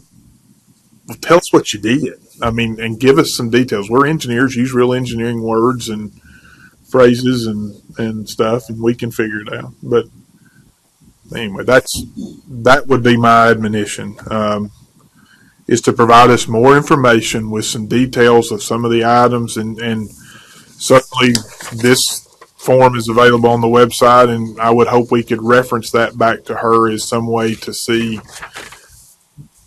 kind of the thought process behind that. But I want to see it getting a little bit more difficult as you go on, or a little bit more involved as you go on. Not simply passing it across the desk, which some of this appears to be. I'm just, that's me. Kathy, you. Yeah, I just wanted to add, so I was just trying to look through one more time and trying to find something that I could better hang my hat on, and I just don't see it. And I would suggest that if there were things in here, for instance, again, just the 2015 to present, if there were things that I saw in here that I thought the candidate did these things, and then they had to be, clearly they are items that ultimately would be reviewed and signed off on by a PE, then that would give me an indication that their experience had progressed to the point where they were doing engineering under a licensed registrant. And the things that I know that would not require a PE to sign off on that she says that she did is review CEI invoices. That doesn't require a PE signature. Review proposals to ensure the correct template, specifications, supplemental specifications, and item numbers are used. That's not, I don't think that's PE level work. So I don't think a PE signed off on it.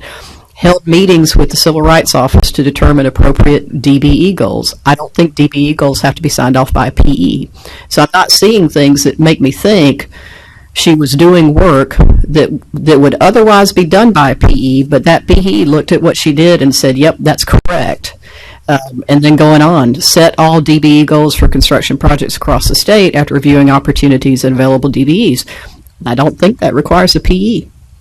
Develop a CEI scope for each specific agreement. I don't know, maybe there's some in there, but I don't necessarily think so. Determine a fee ceiling, and there was something in here that said input invoices into the payment system for the Department of Finance or something. And I don't think those are PE level activities that she was doing for a PE who then was going to look at it and say, yes, you did proper engineering work, but you're not licensed. I am. Let me sign for that because it was done under my jurisdiction. So I'd love to see the candidate come back and give us a little bit more in-depth information so we could approve it, and maybe they can. That'd be fabulous. But since there's no new information, I'm kind of holding on what I said last time, which is they need more progressive experience. Now I will shut up. All good and welcome comments. Ricky, anything else that you have on this review? The only thing would be that with going back to the applicant to not just say add more information, I think they need to probably view the meeting tape and get a full understanding of what we're looking for in terms of progressive engineering to help in that regard. Roxana, I've marked the information that she provided, the things that I think are more engineering related, with an asterisk, bracketed and with an asterisk. Would it be appropriate for us to provide that to Wanda and say, could you please give a lot more detailed information about the specific services that you provided and some evidence of your work with these? Absolutely. I mean, and besides, I know she has notes, and I'll have them. I think we're going to focus on more in-depth information, the years from 2015 to present, to show progression, watching the video. But yes, if you've made keynotes, Wanda will take those as well so we can recap and guide them. That's the goal always. Does anybody have any objection to that? Okay. Good. So there being no action on this other than us requesting additional information, I'll provide this to Wanda. And with that, we'll move on to the next applicant, William Joseph Henderson. And let's see, Ricky on this one recommended approval, and Robert disapproved, saying don't see progressive engineering experience, see inspection technician. So, Robert, do you want to walk through this real quickly? Actually, Kathy, you also, I think there were, because of the split, Kathy reviewed it also and agreed with Robert that more years of experience under Florida PE. About a year, I think you had made the notation 1.5 years, roughly.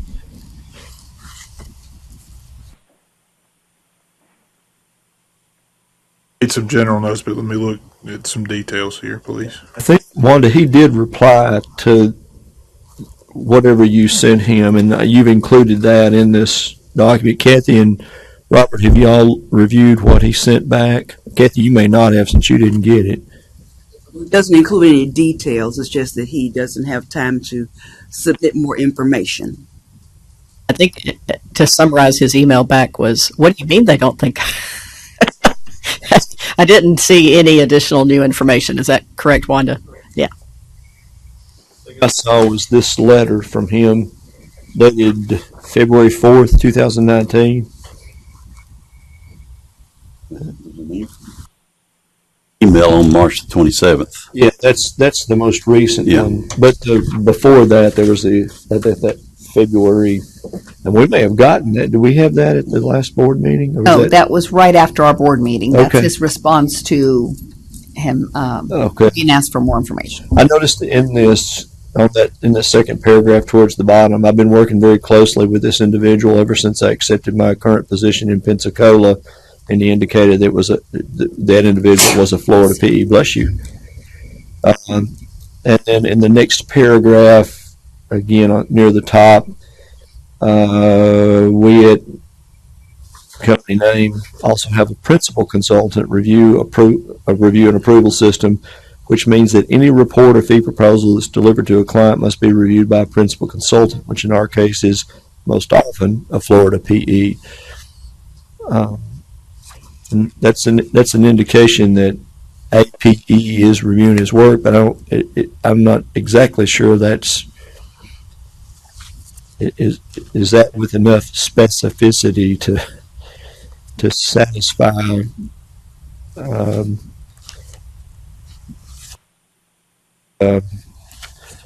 the two board members who felt like maybe that wasn't specific enough or that wasn't enough progressive experience. Kathy? Yeah, so I looked through this in great detail. This is kind of our business model for one side of our business, the non-environmental business. So I understand the business model that he's quoting here, and it makes sense to me that he has been very successful at climbing the internal ladder of responsibility at his company, and he is a supervisor of a great number of people, none of which are PEs. He is not licensed. He is not managing other engineers. He's managing field testing and lab testing personnel, which are typically high school graduate level people, not college graduates, hopeful one-day registrants. One of the things that he says he did is he attended an RSO, Radiation Safety Officer training. That is not a requirement that has to be a PE ever under any circumstances. We have one. I know what that entails. He says that his branch consists of 3 groups of CMT, geotechnical, and environmental, and that he has a lot of managerial responsibilities, and that he issues preparation for internal and external audits, report review and report writing, employee training, and billing and profit and loss management. And all those things are relative to, from what I see, what he talks about as one of the groups, construction materials testing. He doesn't say that he was doing geotechnical projects. That would be a natural progression to go from what he said he did for the first 2.5 years up to December of 2016, and then go to geotechnical engineering and start doing engineering. But he didn't. He kind of skipped that, and he went from materials testing and understanding physical properties of materials in the field and in the lab to managing people who are doing physical testing in the field and in the lab. And I applaud him because I think he's obviously been very successful. But he's not doing engineering. Not from what I see. There is not anything in here that says I drafted a report for a drilled shaft investigation and PE reviewed it and gave me feedback, and now I can do it on my own. So I kind of go back to the same thing I said about the last applicant, that I don't see something that there's a couple of years of good experience, but it doesn't continue. They kind of skip to managerial. And I guess if we want to give progressive engineering credits for managerial, but I don't find it acceptable. I don't think it's enough. Clarification, it appears that his first 2.5 years were field-related activities under a licensed professional. And That's right. Those were good and valid. That's correct. Experience gained, professional engineering-related experience gained. That's correct. And he says he worked for Wayne Harnack PE here in Nashville. And he goes on, it doesn't say who his boss is on his specifics of branch management role. December 2016 to present, and he doesn't actually name his supervisor, much less does he name a PE as his supervisor. And that's the experience I'm having a hard time with. On December 16th to current, it says Wayne F. Harnack. Now that's with regard to, okay, well, is that what he's claiming? Is he claiming that Wayne is still his supervisor? Name on that graph. Yeah, that's the name that's on this document anyway. Well, see, that guy's in Tennessee, But he's moved to Florida. Right. So that was kind of, I thought the Wayne Harnack was just a carryover because he claims Wayne as his supervisor for all of the testing stuff that he did. I thought the same thing, but then I looked at the previous 3 pages, and Wayne Harnack was not on. It wasn't. I don't think it was a carryover because it wasn't on the previous 3 pages. I misread it. So look at it with me. Maybe tell me how. I'm sure I'm just not looking at it right. July 14 to December 16, and this is page 10. Okay, so page 10 in the beginning, and he's a manager in training at PSI, Nashville, Tennessee, and that's Wayne Harnack, who's in Tennessee. The next page doesn't have a supervisor, but it's a continuance of the same experience. Page 13, same thing. No supervisor, but a continuance of the same experience. Page 14, ditto. Page 15, ditto. Page 16, he changes over to December 16 to current, branch manager, PSI, Pensacola. But it continues to list Wayne as a supervisor. Yes. But I don't know how somebody can be I'm sure in their organizational structure, but providing engineering oversight, I thought that was honestly, I thought that was a typo. Maybe you can clarify that, because he also in his letter, his response letter from February, let's see.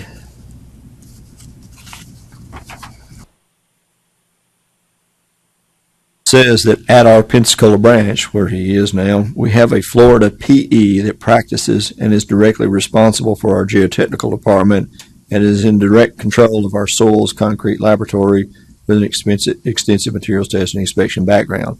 So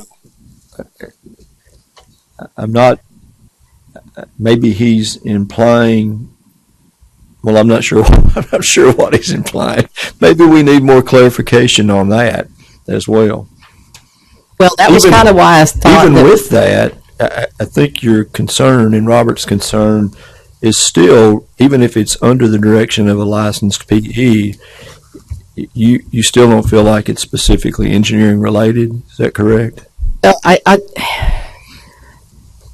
think he's trying to take 2 different PEs and kind of take credit for parts of both of them. So he says, I'm doing all this stuff under the direction of a PE that's in Tennessee. But then there's this other PE in Florida who's in charge of the geotechnical group. And that's what I'm saying is I don't think he's doing engineering, because the construction materials testing group is a continuance of all of the, those are all non-engineers. So he's supervising all of them. But he wants to get credit for working under the geotechnical PE because he happens to be in the same office. But I don't think he's really working under him, because I don't think he's doing geotechnical engineering. I think he's doing management of testing in the field and in the lab. And again, that doesn't have to be an engineering position. It doesn't have to be. He is absolutely correct. His CCRL reference to a laboratory accreditation requires that there be a PE in that office where those tests are generated. And that's part of the accreditation process. So my guess is that Florida Pensacola PE is the PE that is responsible to ASTM rules and regulations to issue all the data, and that's how they got their CCRL. But again, he's saying, but that guy's not his supervisor. He says Wayne's his supervisor. Robert, would you have a recommendation to give him guidance on providing clarification? I think that he needs to. He's got 2.5 years that are legitimate. He needs another 1.5 years of progressive engineering experience, and that engineering experience is not managing engineering assets, people primarily, or projects. That engineering experience is taking the data that's generated from testing, from analysis, whatever, and generating some report or some deliverable that's used by a contractor or a developer and owner in constructing the project. I see an MBA here when I look at what he's doing right now. It's what I do a lot now in my firm. Now that's after 15 years and still do some of it now. But I mean, I make sure that budgets and cost estimates and stuff to clients are being done. I make sure that people are in the right places. I don't necessarily consider that great engineering things, because those have been done by generations by people that are non-PEs, non-engineers. I want to see, in the last 1.5 years, have you taken data, like you said before, a drilled shaft analysis, whatever it is, anything, and created a recommendation, a report, and have you done that consistently? When I see that somebody has entered the management track of their company after 2.5 years, I don't know that they're doing a lot of that. I've got data and I'm creating an end product out of it that has to be, and I think Kathy said it wonderfully, that has to be overseen by a PE and verified by a PE in order to be valid. A cost proposal, just like in your company, you may have a junior level person generate a cost proposal, or for a particular project, or an RFQ for a project, whatever it happens to be, and they're going to say, look this over and make sure you agree with it, so that you can say, remember last time, or whatever. That's different. You don't need a PE to do that. You just need somebody that understands the dollars and cents of your company to do that. I agree with Kathy wholeheartedly and that's why they're at least 1.5 years short, in my opinion, in my estimation. And I would say both of these applicants are suffering from the same thing that we've just discussed. The Daus applicant, and this is the Henderson applicant. To me, they're exactly the same parallels to not indicating increasing depth of knowledge, increasing engineering responsibility, increasing use of engineering principles, fundamentals, practices, and techniques to arrive at work products that are protective of the health, safety, and welfare of the public. I think both of them are exactly the same. Want me to ask him to provide a reference from the Florida PE that he says is supervising him? There's two. One was the Florida PE, and the other one was the principal that he works under. Both of those are supposed to be licensed professionals. Right. So I'd get them from both, but he needs maybe, I think what I hear Robert and Kathy saying is that he needs to better define how the services or roles or responsibilities that he has right now are engineering related. Right. In accordance. In addition to that, do you want references also? I would think that would help him. He does have one from Wayne Harnack. He's in Tennessee. Yeah, he was. What I think Wanda was talking about was the PE that he mentioned in his letter of February the 4th. and also that's over the geotechnical department in Pensacola, and also the principal that was in charge of that office, Ricky, who's also a licensed PE. Right. I was interpreting Wayne Harnack to be that non-Florida PE that was his supervisor in his letter. That's what I interpreted. He said my direct supervisor is not a licensed PE in the state of Florida, and he listed Wayne Harnack on his form as being his direct supervisor. So that's who I thought it was. Well, and again, just to kind of reiterate, so if his supervisor is outside the state of Florida and not a Florida registered engineer, then he's not doing Florida engineering work. And he's only working in Florida. So he's not doing engineering work because it's not required to be overseen by a Florida engineer. Because he says the guy that's looking over his shoulder is the Tennessee engineer.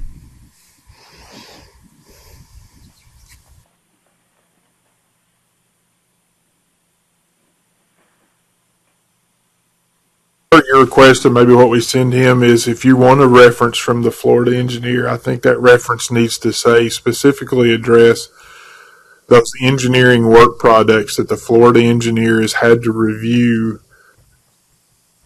How do we say that? I mean, that are engineering work products and engineering reports, engineering analysis that the Florida PE has had to review and stamp. And I think that's a great line of demarcation there. Right? I mean, it just exactly. I mean, if it's something that a PE has to put their stamp on, then it's clearly engineering. But if it's just something that your supervisor just so happens to be a PE, that's not, you know. Do you feel like you got a pretty clear path? Okay. And I'll mention this in the first page in that wanted attachment that the email from the applicant dated March 27th. I think the direction there that the applicant gives is pretty good. They just say they're going to review the tapes of our meetings and that progressive engineering handout and then get back with us. I mean, that's a good direction, I think, as well. Okay. Any other comment on Mr. Henderson's application? If there is none, we'll move on to Mr. Tony's application. And again, I think this was recommended for disapproval by both reviewers, Ricky and Robert, noting that the number of disciplinary actions that were taken against the applicant.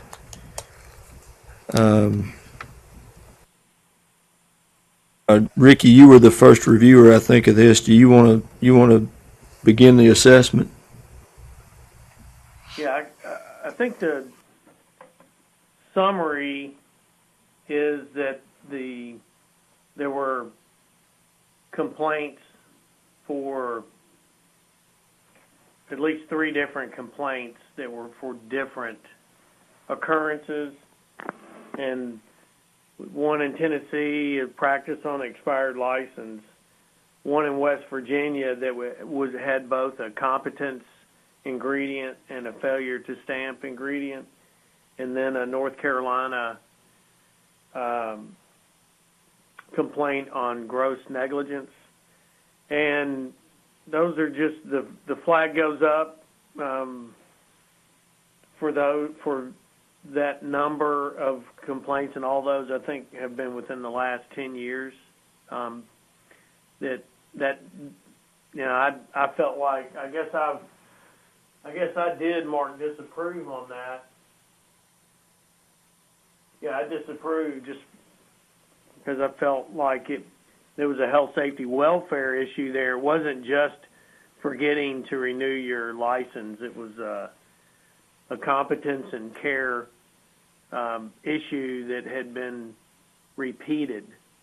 So that was the reason that I marked that as disapproval, to disapprove.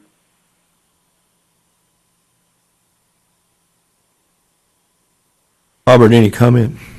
I'll just kind of echo what Ricky said. The reason I denied it was we had 5 different consent orders in 4 different jurisdictions, and they weren't for simple.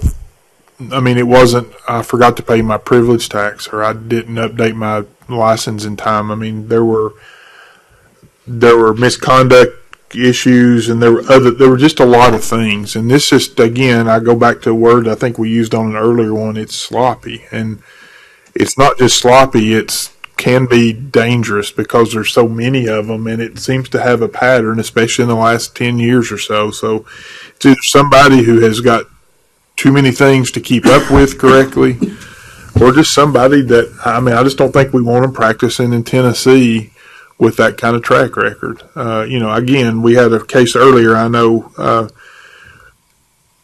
and if we, their first offense, I'm willing to overlook, 1, maybe 2, but when you have 5 in that short a period of time, I mean, that's not a good track record that I don't think we have.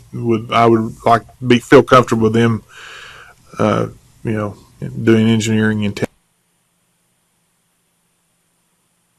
Other comments? Does the committee have a recommendation or comment to go back with the disapproval, or do we have to have one? I'm asking, I guess, staff. Do we have to have, if we disapprove a candidate, generally wouldn't we have to have an explanation as to why we disapproved their application? If you're asking in terms of like fresh start for this applicant, we wouldn't have to do that because these are consent orders, not criminal conviction that we're looking at. These are consent orders from different states. So we just send a notification, your application for licensure in Tennessee by Caputi is disapproved?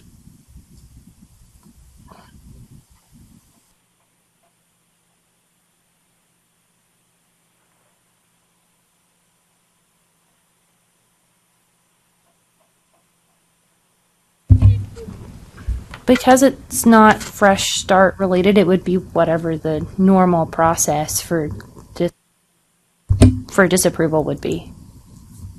Who signed off? I mean, we denied, both people denied. Yeah, it was unanimous in the denial. Yeah. When you send a notification of disapproval, do you normally send some rationale for why? Yes. And I don't believe I replied to this one because it was coming back up at this meeting. Like the committee to try to craft some language that you could offer as a rationale for the disapproval? Or should we do that?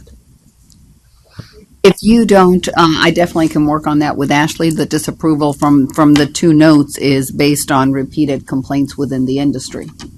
I would defer then in a relatively short period of time.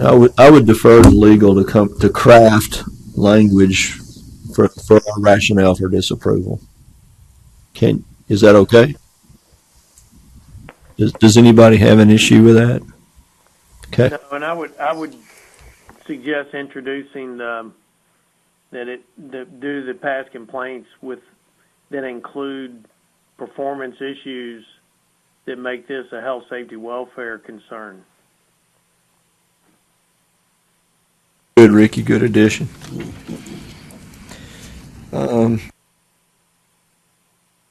Robert, you said that for yours it was the time, how close they are in proximity and recent.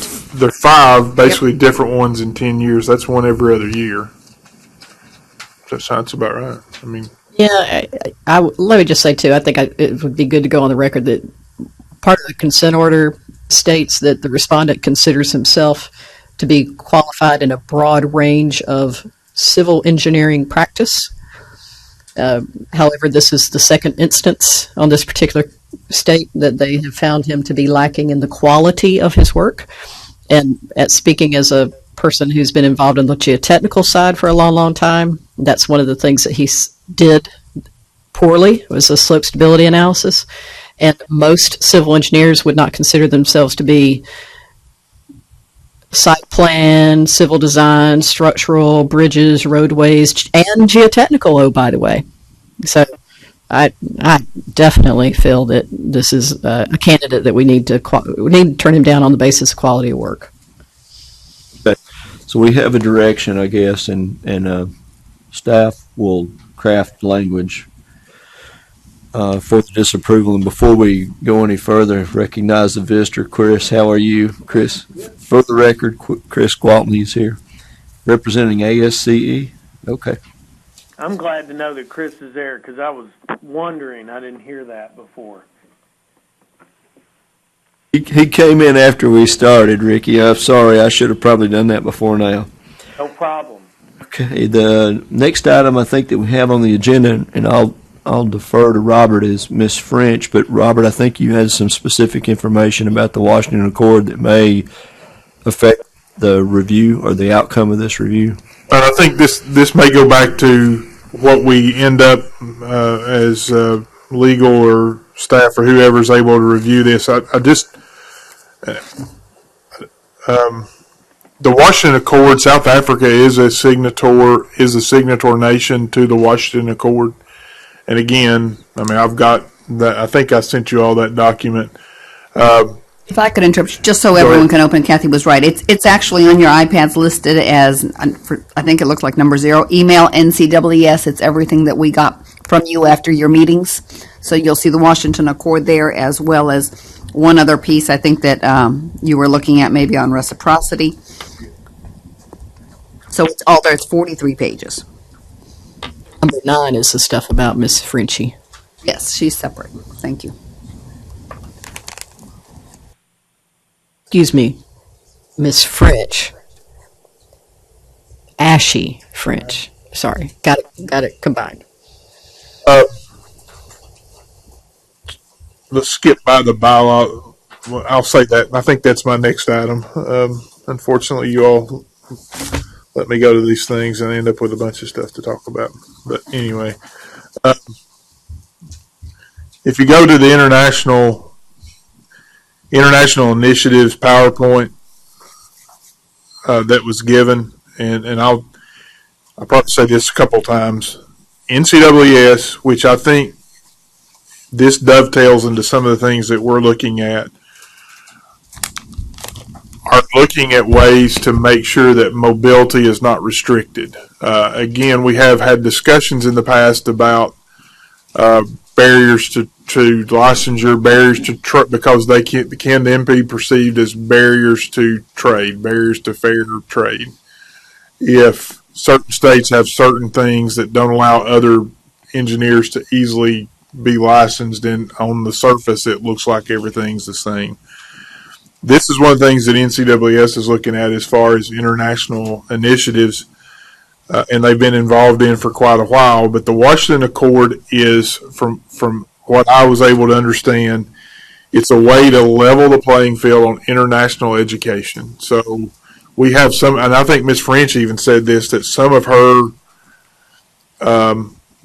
her classwork that we would be considered college work, she got in a high school environment. So they may have an extra year of high school, or it's more crammed into high school or whatever.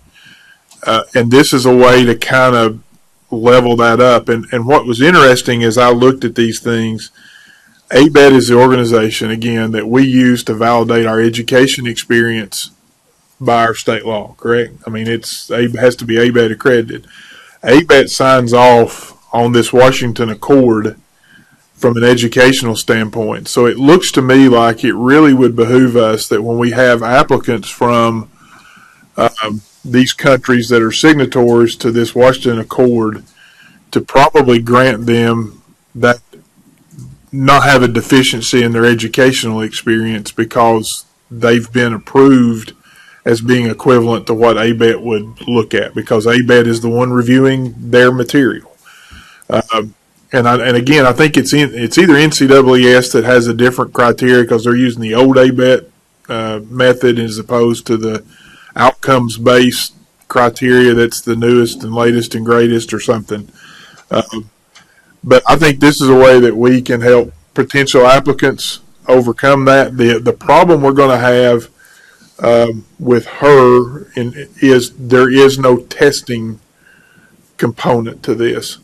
A lot of these countries don't have they've got a country only test that we wouldn't necessarily recognize because it's not administered by NCAAS. It's administered by the South African Engineering Association or whatever it's administered by. So in some ways that becomes almost like the state of Tennessee coming up with our test and then expecting California to adopt it. That's why this standardized test has been so important. And I think that's really where she's going to come into is I don't know that we can waive that testing requirement for her. We can, I think, waive, and again, I'll defer to what you all come up with from the Washington Accord side. We can accept the educational stuff, but not the other. And again, I don't want to get into it too deeply, but it's anyway. That's the Washington Accord in a poorly worded nutshell. And I would encourage us to look at that more. I'm going to go back to my notes here. I'm trying to see. Yeah, I'll answer any questions that you all want to have, but it seems like the will of the committee was to let staff and look at that Washington Accord a little bit more closely and see if it says what I think it does say, but it's signed off by, and it's like any other accreditation that we take seriously. It's got a regular, it's not just once you sign up for it, you're good. They come in every 5 years and make sure that you're okay, like any of our universities do. Every so many years they're subject to an ABET audit, an ABET evaluation. So it looks to me like this is a legitimate way for us to accept those education requirements. But again, we'll wait for some stuff on that. Robert, Go ahead, Ricky.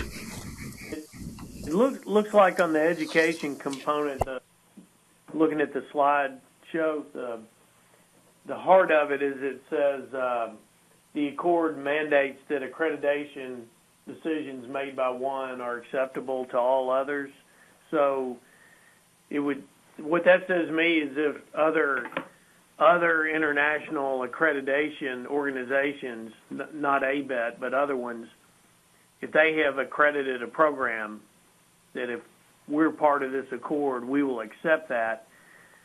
But it doesn't say every program is accredited. It would have to be recognized as accredited by these other international accreditation services. So just because we see an application with an international degree doesn't necessarily mean it's accredited and would then fall under the Washington Accord, I guess, is the way I look. Oh, I think that's extremely accurate, Ricky. I think that what this says is, and I'll use South Africa since that's where hers was from, if the university she attended in South Africa was accredited by the South African Accreditation Council, whatever, I don't know what it is, but whatever it is, then it would be part of this Washington Accord. But if she attended a university in South Africa that was not accredited, then it would not fall under this Washington Accord. And there's only, we get, not every country obviously is in this accord, but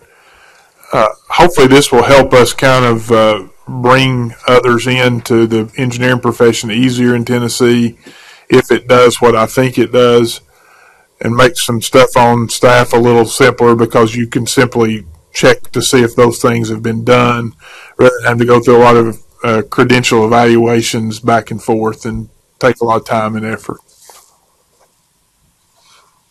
I think one of the things that maybe even with one of our applicants we saw, though, is in the evaluation from NCAAS, they still show that education is a shortage. And that's the reason is because NCAAS evaluates it based on your credit hours. ABET has changed from a credit hour evaluation to that I call it outcomes based. Chris, I don't know what the newest one is, but there's a word, but it used to be you had to have 30 science classes and 27 there was a number that you had to have, and now it's as long as you have all these things covered, and you can have them in different classes, not necessarily one specific line. Does that sound right?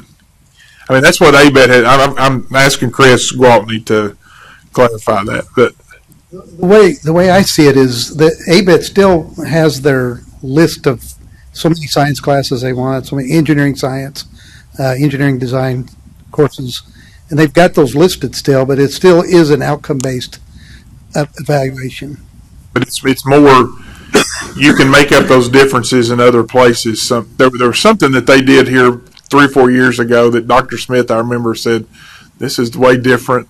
And NCAAS, I think, still evaluates the old way instead of the new, or vice versa. Well, it's not changed a whole lot, except it's not like bean counting like it used to be. Right. They used to say, I want to see this many hours of design, this many hours of engineering science, and all that stuff listed out. Right. We don't do that anymore, but we still have to have those things in our curriculum, yeah. But you have to, for instance, you wouldn't have to have a hydraulics class, but you may have hydraulics covered in 2 or 3 other classes that would meet your hydraulic requirement. Yeah, but I don't think hydraulics is listed by ABET as a required class either. But it could be if it was. But they do require like 3 sciences. So we have some flexibility in the 3 sciences. We do physics and chemistry are typical, and then you got to come up with something else, biology, geology, something. So they still do kind of count, but they say they don't. I think is more what it amounts to. Yeah. But and I think NCAAS does count. I think they look at they look at physics, chemistry straight down. It's what they told us. Easier. Yeah. It's to do the coursework. So I thank you. Does that answer the question? I think NCAA still uses the old ABET counting criteria, where ABET is not necessarily, I call it outcomes based, but it's, do you cover all the material, and we're not looking for those specific numbers on everything. So do you think now that we've learned more than we knew on the Washington Accord, which is great? I don't know if you have or not. The way I've We've explained seen that they look at education from a bigger spectrum, including the last part. But how do we address someone like Ms. French, where her documents from NCAAS then still show the shortages? Do we recommend that she provide more of a breakdown of her masters, like we did with one applicant? So, to me, if ABET signs off on this and they say it's okay, our law says as long as it's from an ABET accredited. I mean, I don't know what the difference would be. Right.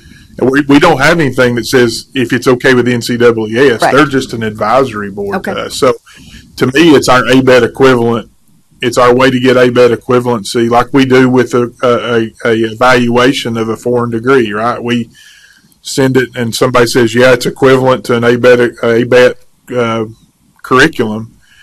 I don't know why the Washington Accord, if ABET's the signatory and they sign off that they say everything's good, it looks like ABET equivalence to me. It specifically says under the educational equivalencies, the Accord mandates that accreditation decisions made by one are acceptable to all others.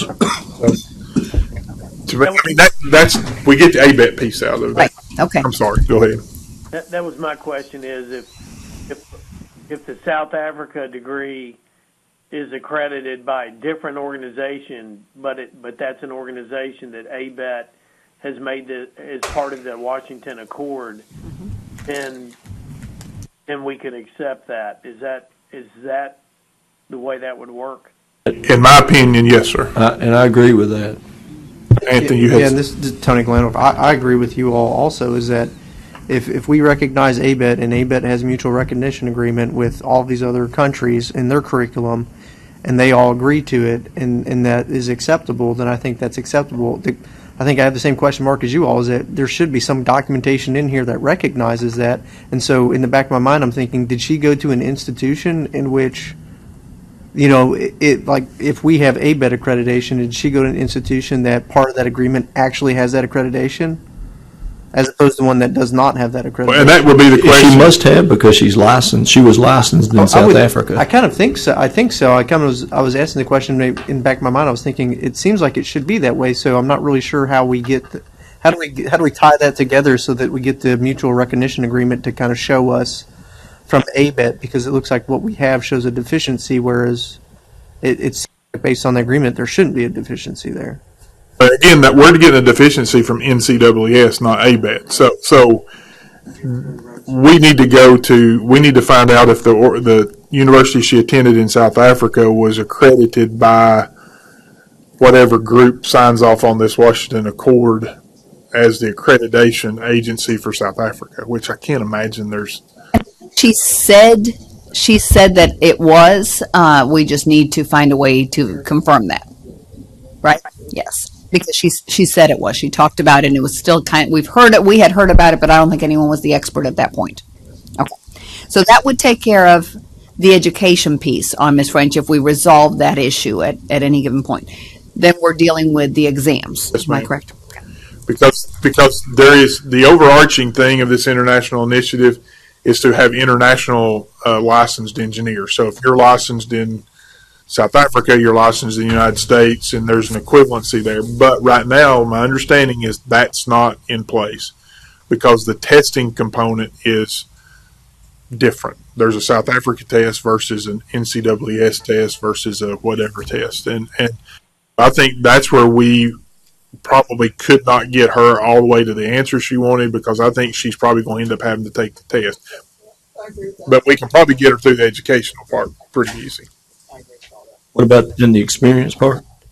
Not the experience. A lot of experience. Yeah, I mean, it was her resume was great. Yeah. I mean, it looked good. So is the recommendation for Ms. French that will we require her to sit for the exam? I think the recommendation, let's make sure that the answer we're getting is the right answer in regard to the Washington Accord.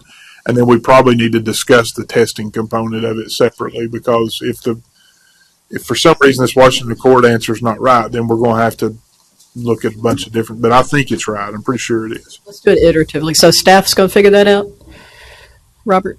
That's what we talked about earlier, because We will make sure to get a letter from the institution she completed in South Africa that can confirm they are approved by the ABET equivalent and the Washington Accord. That'll take care of the education. Then at that point, if she gets that next week, I wouldn't want to delay her till June. Are we talking about her needing both exams at that point, or do we want to then? she would just have to take the PE, because I think she's got 12 years not the FE. experience. That's what I was thinking too. Yeah, I think she had 12 years experience, so it would just be the PE. Yep. Perfect.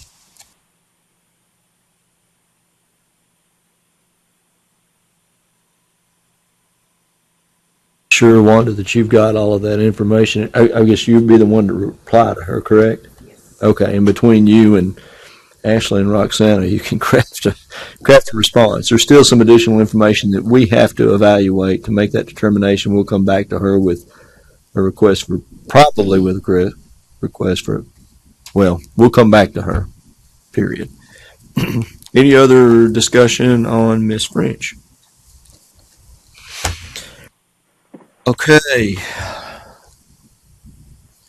I can get back to it. You may have discussed this when I went out coughing, but she did mention somewhere ask about reciprocity. Did y'all talk about that? Okay. Yeah, we think she meets education requirements, but the testing is going to be, because it's not the same. They don't have right? So that would be the key. All right, you want me to go to the next one? Yes, please. I'm sorry, I've got the thing, but I'm just trying to.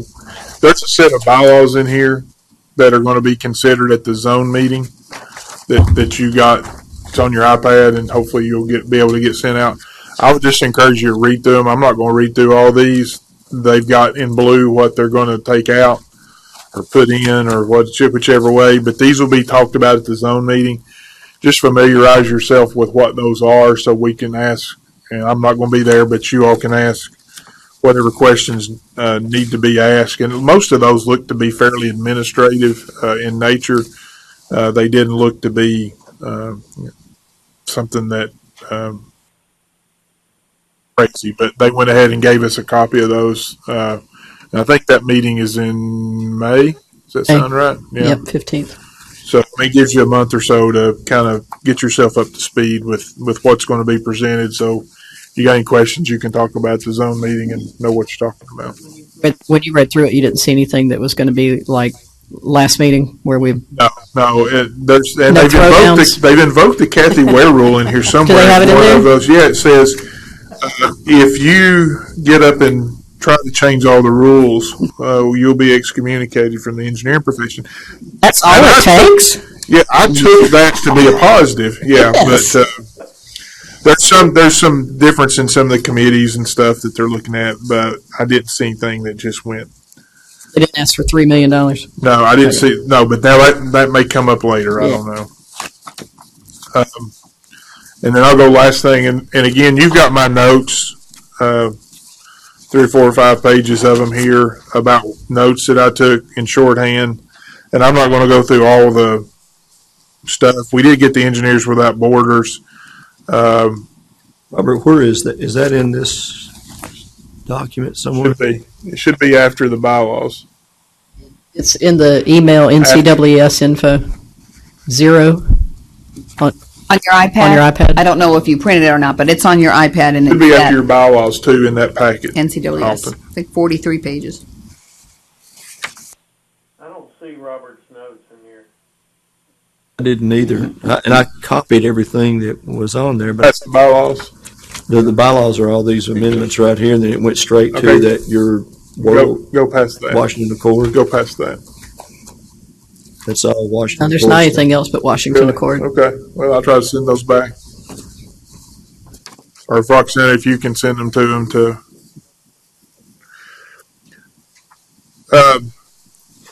3 or 4 things. First of all, that meeting next year, I'm going to whoever the president of either the engineering committee or chairman or the board. I think but it's something you ought to go to. It's just a day in Atlanta. You spend the night.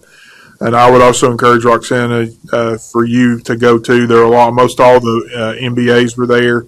A lot of good information. They talked a lot about the customer management systems, different things going on. One of the first thing that was noticed is we make sure we use professional engineer or licensed engineer. Somewhere in Oregon there was a lawsuit if you just use the word engineer.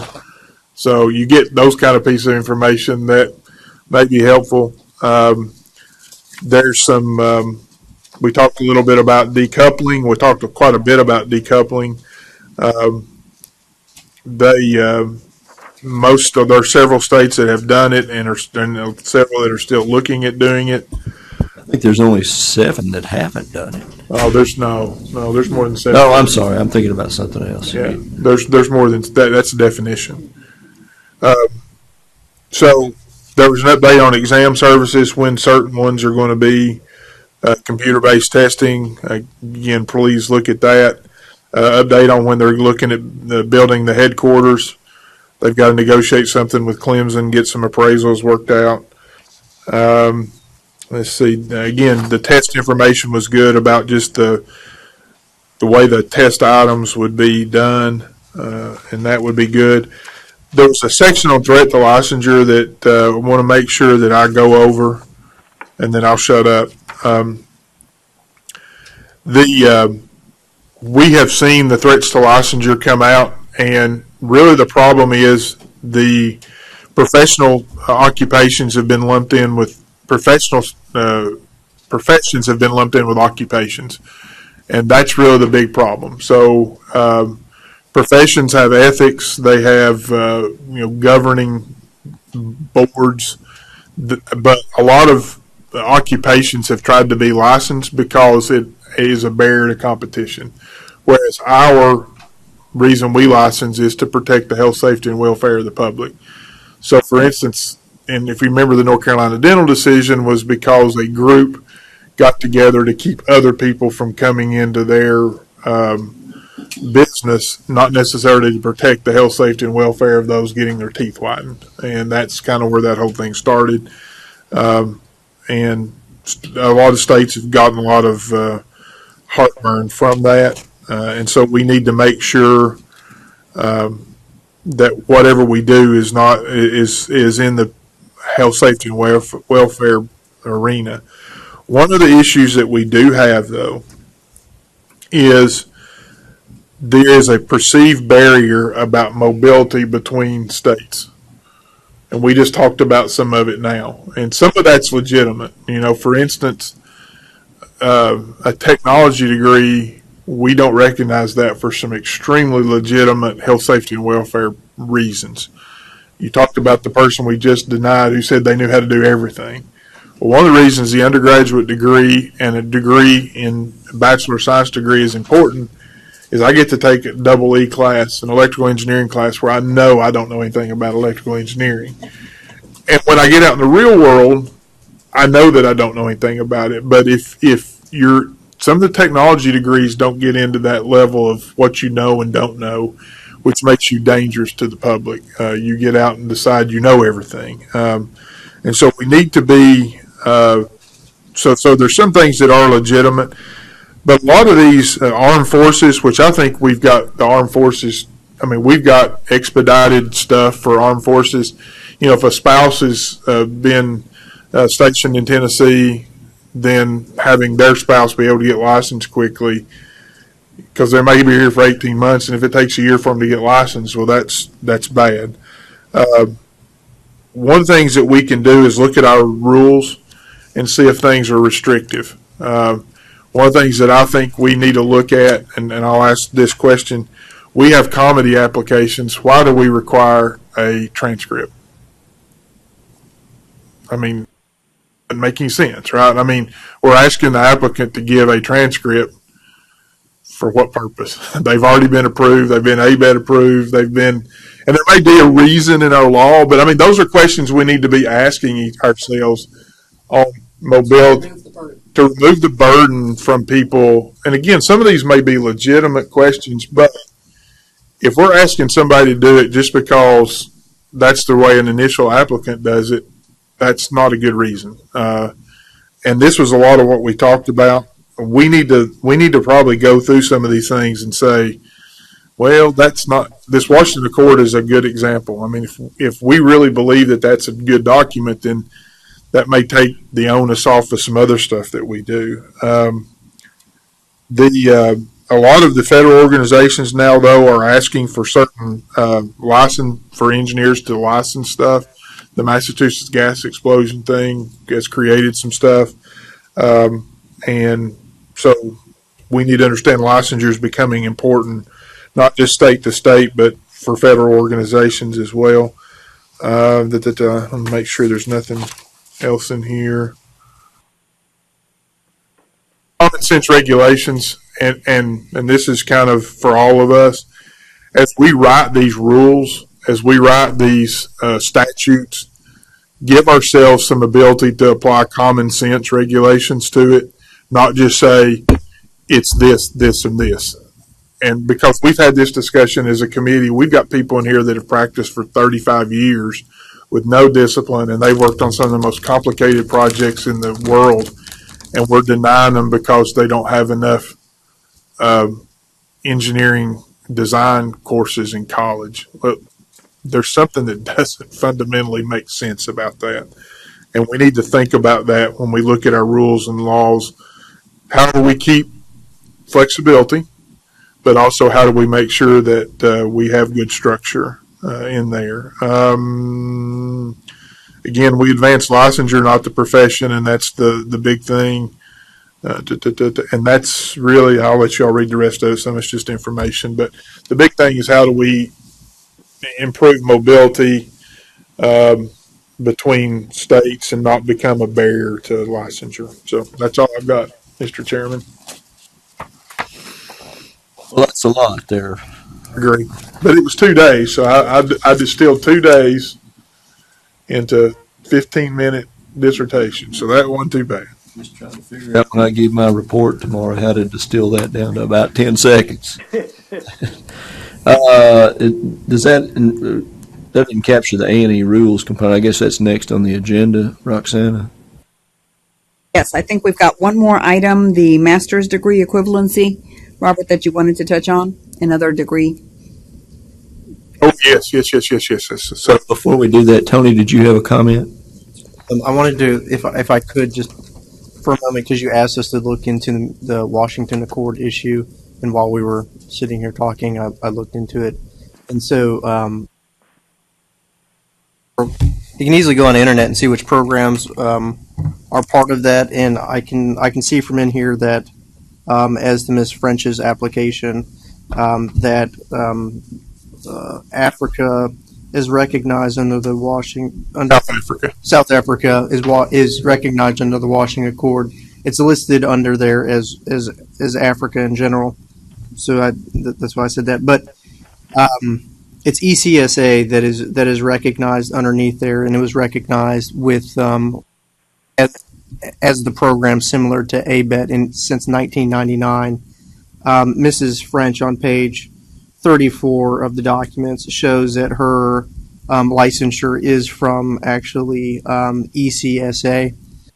Go into ECSA, I can see the schools that are recognized under ECSA, and the University of Pretoria is recognized, which is where she received her advanced degree from. So I'm confident to say that she did graduate after 1999, and that university and that program was ECSA.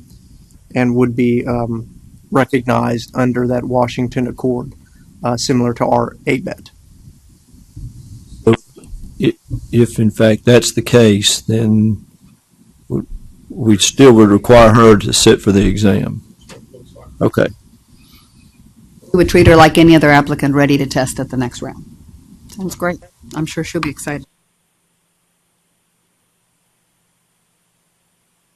very good. Thank you, Tony. That was good because, I mean, I thought that was the case, but you never know. There's actually a website that says, is it equivalent to ABET? So it says, is your program recognized? So it was pretty, that was a little bit too easy, but yeah. I didn't really do anything. I just saw Well, but you knew how to hit the Googler. Yeah, you could have said you called the embassy or the consulate. You could have made all kinds of stuff up. We'd have been fine. Okay, very good. Now, Roxanna, I'm sorry. Back to A&E rules. Yes, and if we want to talk about starting a new set of rules to kind of address what we're using as standards for progressive engineering, we can draft that for the next one, or at least start that piece. And the document you all have in your hand. So if you will review it in the next month to 2 months, scratch it up, send it back to either Ashley or I with thoughts, ideas, anything that needs to come off, so we can start the process at least. Are those also in, well? You don't have anything drafted for the rules. Okay, so you're working on that and you'll have that for us. We'll start on it. If you all want to look at the document that has your progressive experience and give us some feedback, that way Ashley won't waste her time doing anything right now. I think we can follow the way this lays out because it looks like it's separating practical theory from managerial, etc. And not make it as great opinions have been given. We don't want to be so limiting, but at least it's in there. And you'll review it with plenty of time.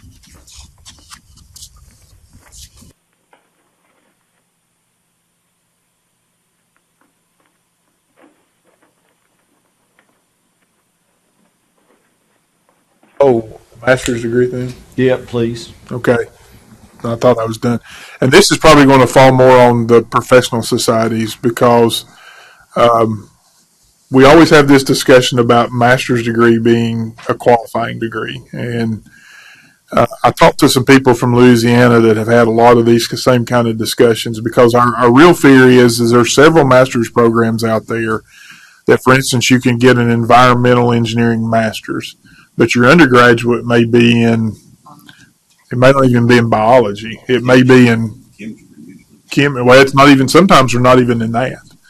There's some that just take students that are close, right? And so you end up with a situation where they've got very little engineering background, but yet they're being placed in a master's level program and that's dangerous to the public health, but health and safety and welfare. However, in Louisiana, what they've done is they've said, okay, if you've got this undergraduate degree, it's in math, that you will need to take certain courses or show that you've done this and your master's to be good, and we're ready.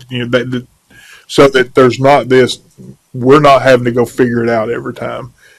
And that's worked well for them. What do you explain that again, Robert? Okay, so if you've got a degree in mathematics, let's say, and you go get your master's in structural engineering, they've got a chart that lets them go in and say, okay, you've got your undergraduate degree in mathematics, and as long as you've had mechanics, materials, something, whatever, those other 4 courses, and your master's in structural engineering, then you meet our education requirement for licensure.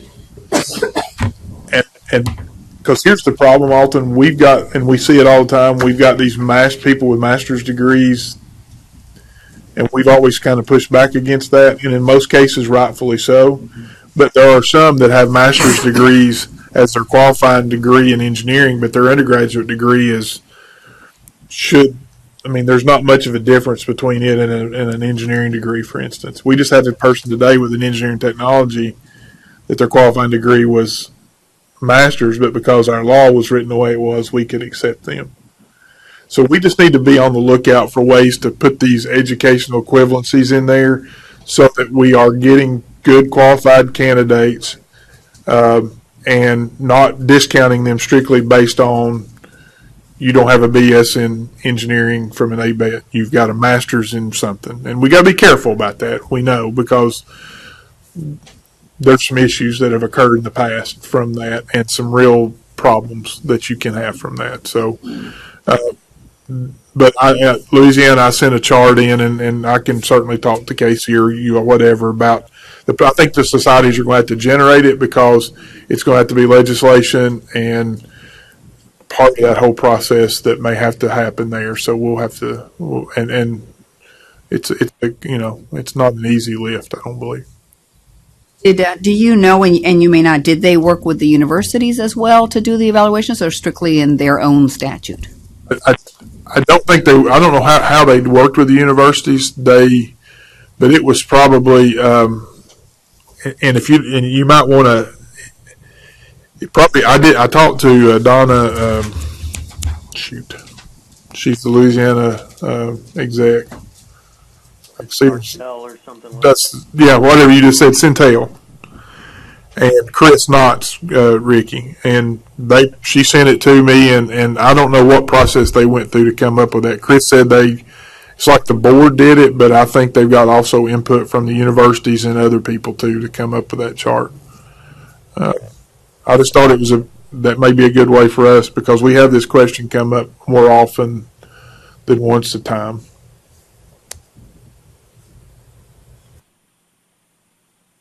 Good, and thank you, Robert. Any other? What do you think? I think on the agenda, I think we still have the definitions. We do, but we also had this. Mr. Lubbers? Yes. Yes, I've been peeking at my emails, and what Wanda did when she went upstairs, she sent a wonderful email to New Jersey asking them to please reply because she missed the executive director, the person in the office, and they've not replied as of right now. So if there's anything either late tonight or tomorrow, if it's okay for me to bring that information back and we can then at the meeting, I think we've done that one other time, just wrap up and make a decision because we don't have anything yet. Okay, very good. Then there is one other thing. It's a question or complaint by Max Smith. Wanda, I think you'd sent that, or Sandra, I guess, Chairman, ma'am. Cooperation with you. I'm sorry, but I'm going to have to go. I promised my daughter I'd take her to the airport. It'd be really bad if she missed her flight.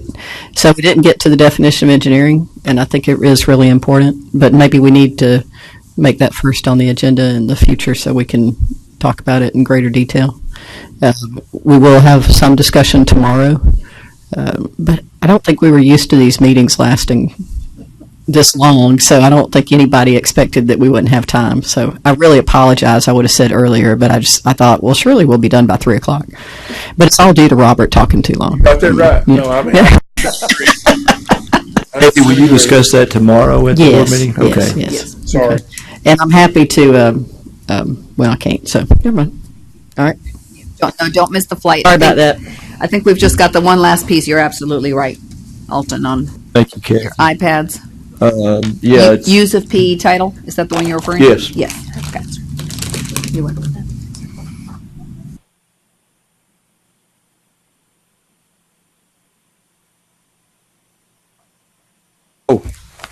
we're not waiting on me, are we?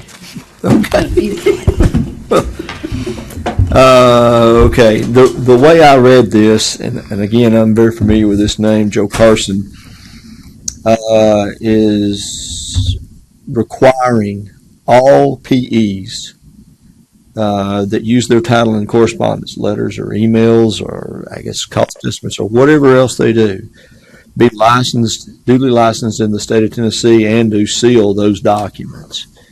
And I think the questions were, one, does such a requirement exist for correspondence? And two, is Mr. Carson empowered to issue decrees? I'll reword the terminology, decrees of that nature. And I would defer, I guess, to legal. Can you give us some guidance on this, Ashley? I can give you some guidance on this issue. I researched I thought into perhaps you could. All right. So, as far as I can see, there are no laws or rules specifically requiring a PE follow their title with the states in which they are licensed. But with that said, we do think a company or state department could ask its employees to provide such designation in business correspondence. Say that again. Well, I'm sorry. Sure. There are no laws or rules specifically requiring a PE to follow their title with the states that they are licensed in. However, a business entity or a state department could require its employees that are licensed to do that if it wanted to. There's no legal requirement. I've got a question on that, Alton. Go ahead, Ricky. This has come up in the past, and Ashley, if you would look at rules under, let's see, well, it's chapter 0120-01, and the first page, dash .03, clarifications to offering to practice. And then item D.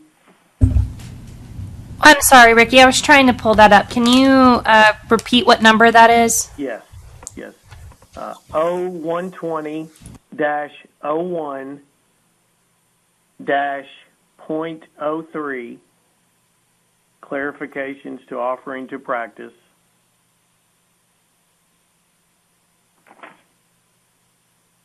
And then item D.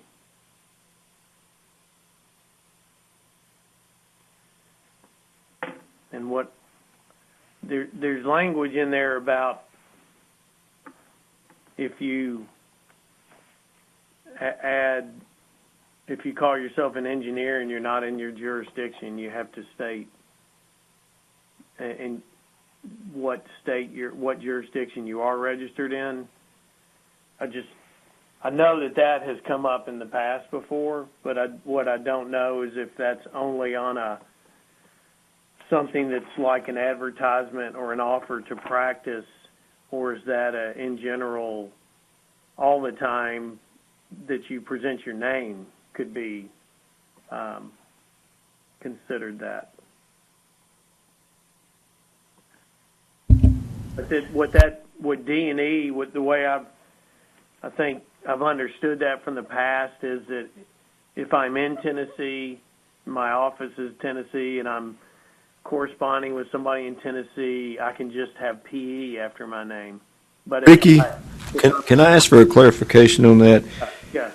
What I thought I heard you say was 0120-01-.03, Yes. individuals registered in other jurisdictions? No, I'm sorry. What I'm looking at is a November 2018 revised for that. Is that the edition you're looking at? No, I don't have that one. Okay. 17. It might be on your iPads. It's not in the book? Not in the book, not in the one I have anyway. I don't have AE as of whatever. I don't have the newest version. It's under PE rules. But as of 12 something.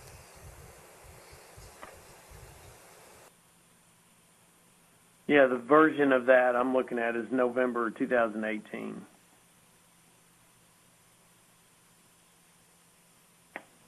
So I should clarify my answer, Ricky, and I think that will help answer your question. When I say there are no rules in law specifically requiring a PE follow their title with the states in which they are licensed, I mean in the context of PEs practicing within Tennessee that are Tennessee licensed PEs. I think the rule that you're referencing applies to engineers that are registered in another jurisdiction. So, like an example would be someone is registered in Kentucky and they're sending an email to someone in Tennessee, so they would need to say PE, comma, KY.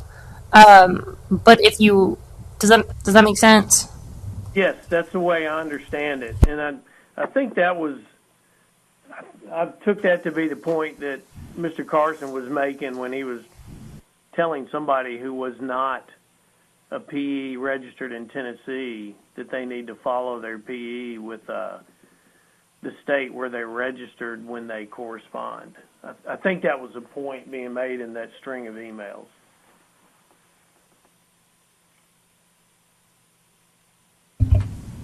Okay. I understood, when I read the email, I understood it to be referring to Tennessee licensed PEs following their PE in Tennessee correspondence with all of the states that they are registered in. But if that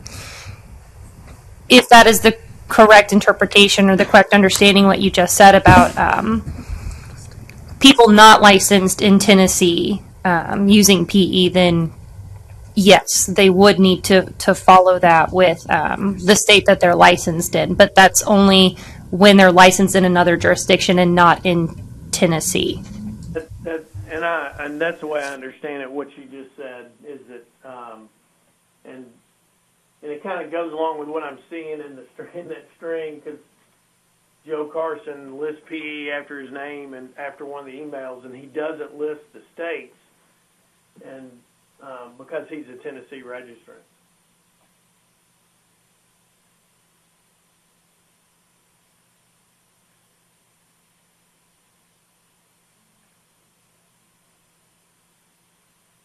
So the upshot of that is Mr. Carson is correct. This person is not registered in Tennessee, but they're practicing in the state of Tennessee, so they should put their state on there. Don't know that they're practicing, but they're corresponding, I guess. Right. Maybe they're here, and so if they're stationed here, they're not registered in Tennessee. They need to list their states where they are registered after their name, so they're not interpreted to be a Tennessee engineer. So Ricky, is it implied that if they only put PE that they're licensed in Tennessee, but if they're not licensed in Tennessee and they put PE after the name, they have to indicate the state that they're licensed in? That's what I think actually is saying, looking at D, it says if you're registered in another jurisdiction, you have to clearly specify the jurisdiction following the title.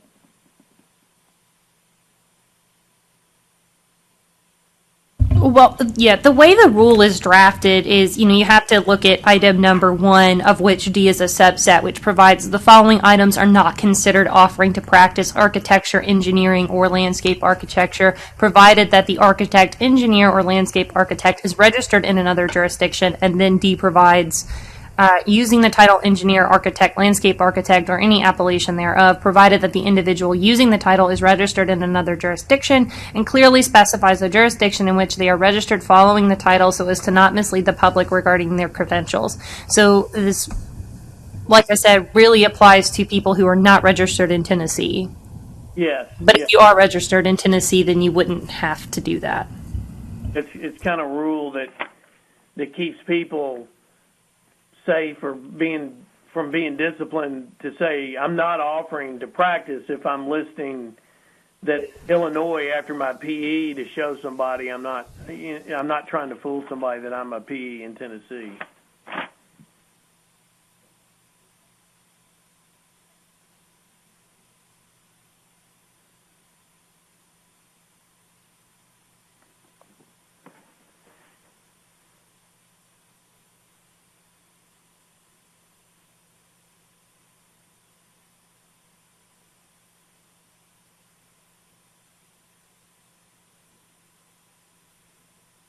The response to Mr. Smith would be that if you're licensed in Tennessee, it's not necessary. But if you're not licensed in Tennessee and you are licensed in another state, then you need to designate which state you're registered in. Okay, and this would be for emails also. But he's asking about Joe Carson wants it on emails His and letters, everything. emails, Right. et cetera. So almost any correspondence. Okay. Because an email could have an answer to a question that's considered, yeah. Could be an engineering-based response, yeah.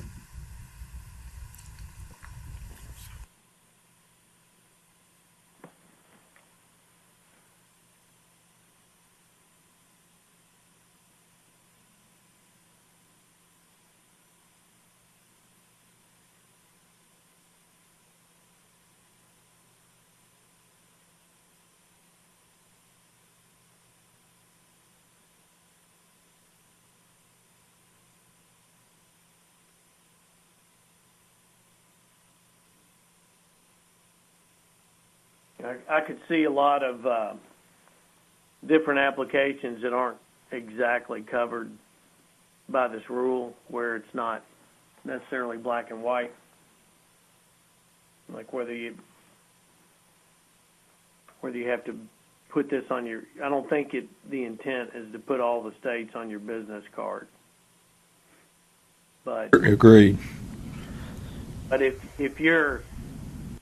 my office is in Tennessee and I have PE after my name on my business card and my address on my business card is Tennessee, I think I don't have to list every state that I'm licensed in. But if my office is in Tennessee, and so that the address on my business card is Tennessee, but I'm only licensed in Kentucky, I would think you ought to add the KY after your PE on your business card if your address is Tennessee on your business card.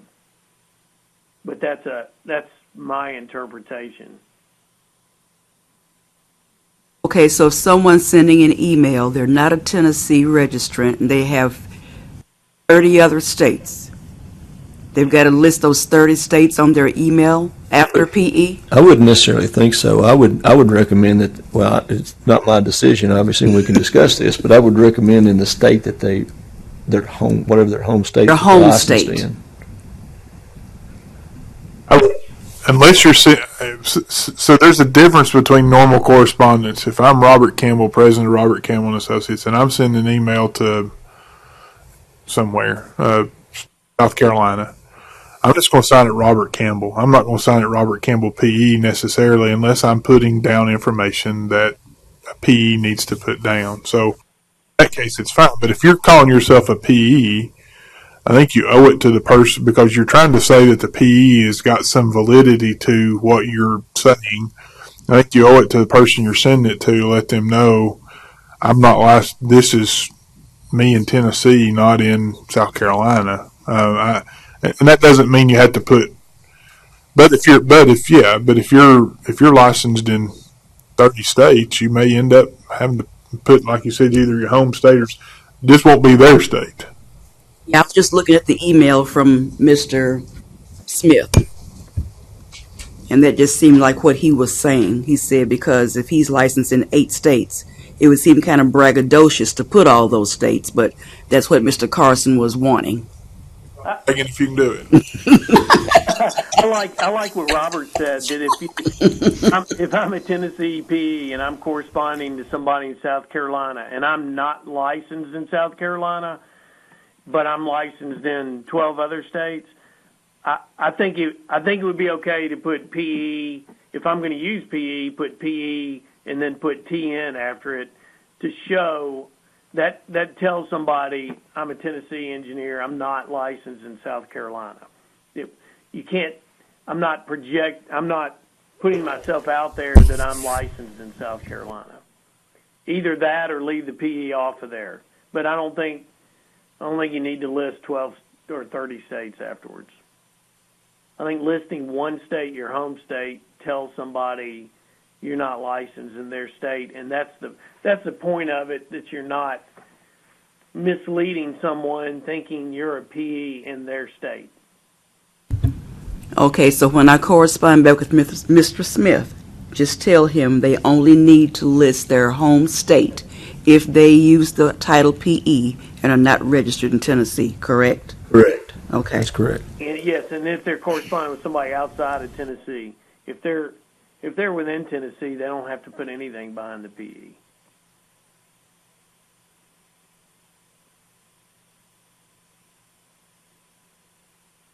Does that make sense?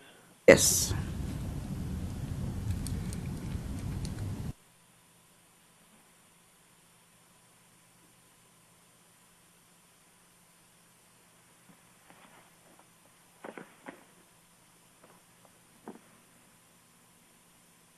Tony, I had a question on the Washington Accord. I looked at Miss French's transcripts, and her undergraduate degree is from VAAL, Vol, not Pretoria. And we base education on the undergraduate degree, not the graduate degree. So Val would need to be accredited, right? If she doesn't have 20 years of experience, I think you're right. I think the undergraduate degree, we need to see who accredited that degree and see if they are part of the Washington Accord. How much experience does she have? I forgot to look for that.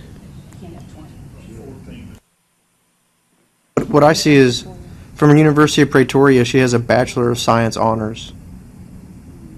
That's what came from Pretoria. Not sure. Bachelor of Science in Engineering?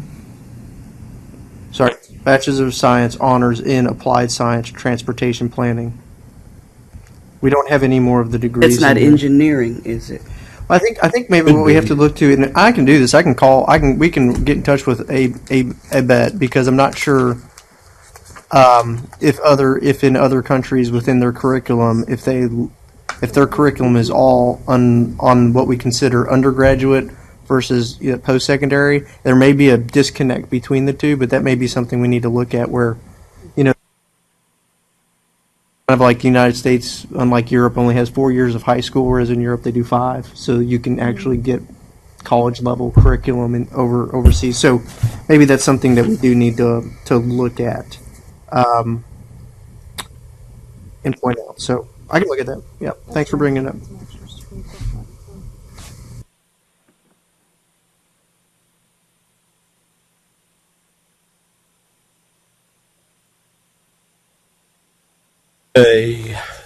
Only one other thing I wanted to bring up, and one is, I don't know how many people got this notification about the annual NCAAS meeting. August? Is that the one in August? Yes, it's August 14th through the 17th in Washington, D.C. I think we've already voted who's going, or am I forgetting? Not the annual? Okay. Thought we did. I thought we did, but we definitely can. I think we had a request, but You're- I don't know that I don't know if I'll be on the board or not. That's a kick in the shins.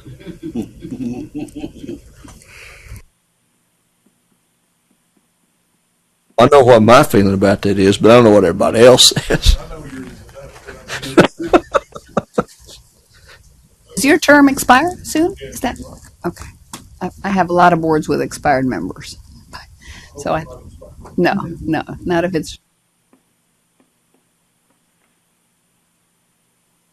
Okay, is there any other? I thought we had. I'm sorry, I but I think we thought have. we. I didn't. We may have put in a number, but I don't know that we filled slots. I think we actually designated slots, but can you go I'll back and find check out and review before that? tomorrow. Yeah, Okay.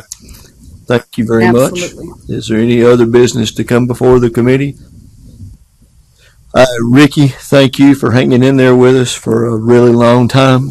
Again, we're grateful. Please, again, tell Felicia, give her our best wishes. And I hope you get good news tomorrow. I will, and thanks for letting me take part by phone. Thank you, Ricky. It was wonderful to have you with us. Okay. Okay. We're adjourned.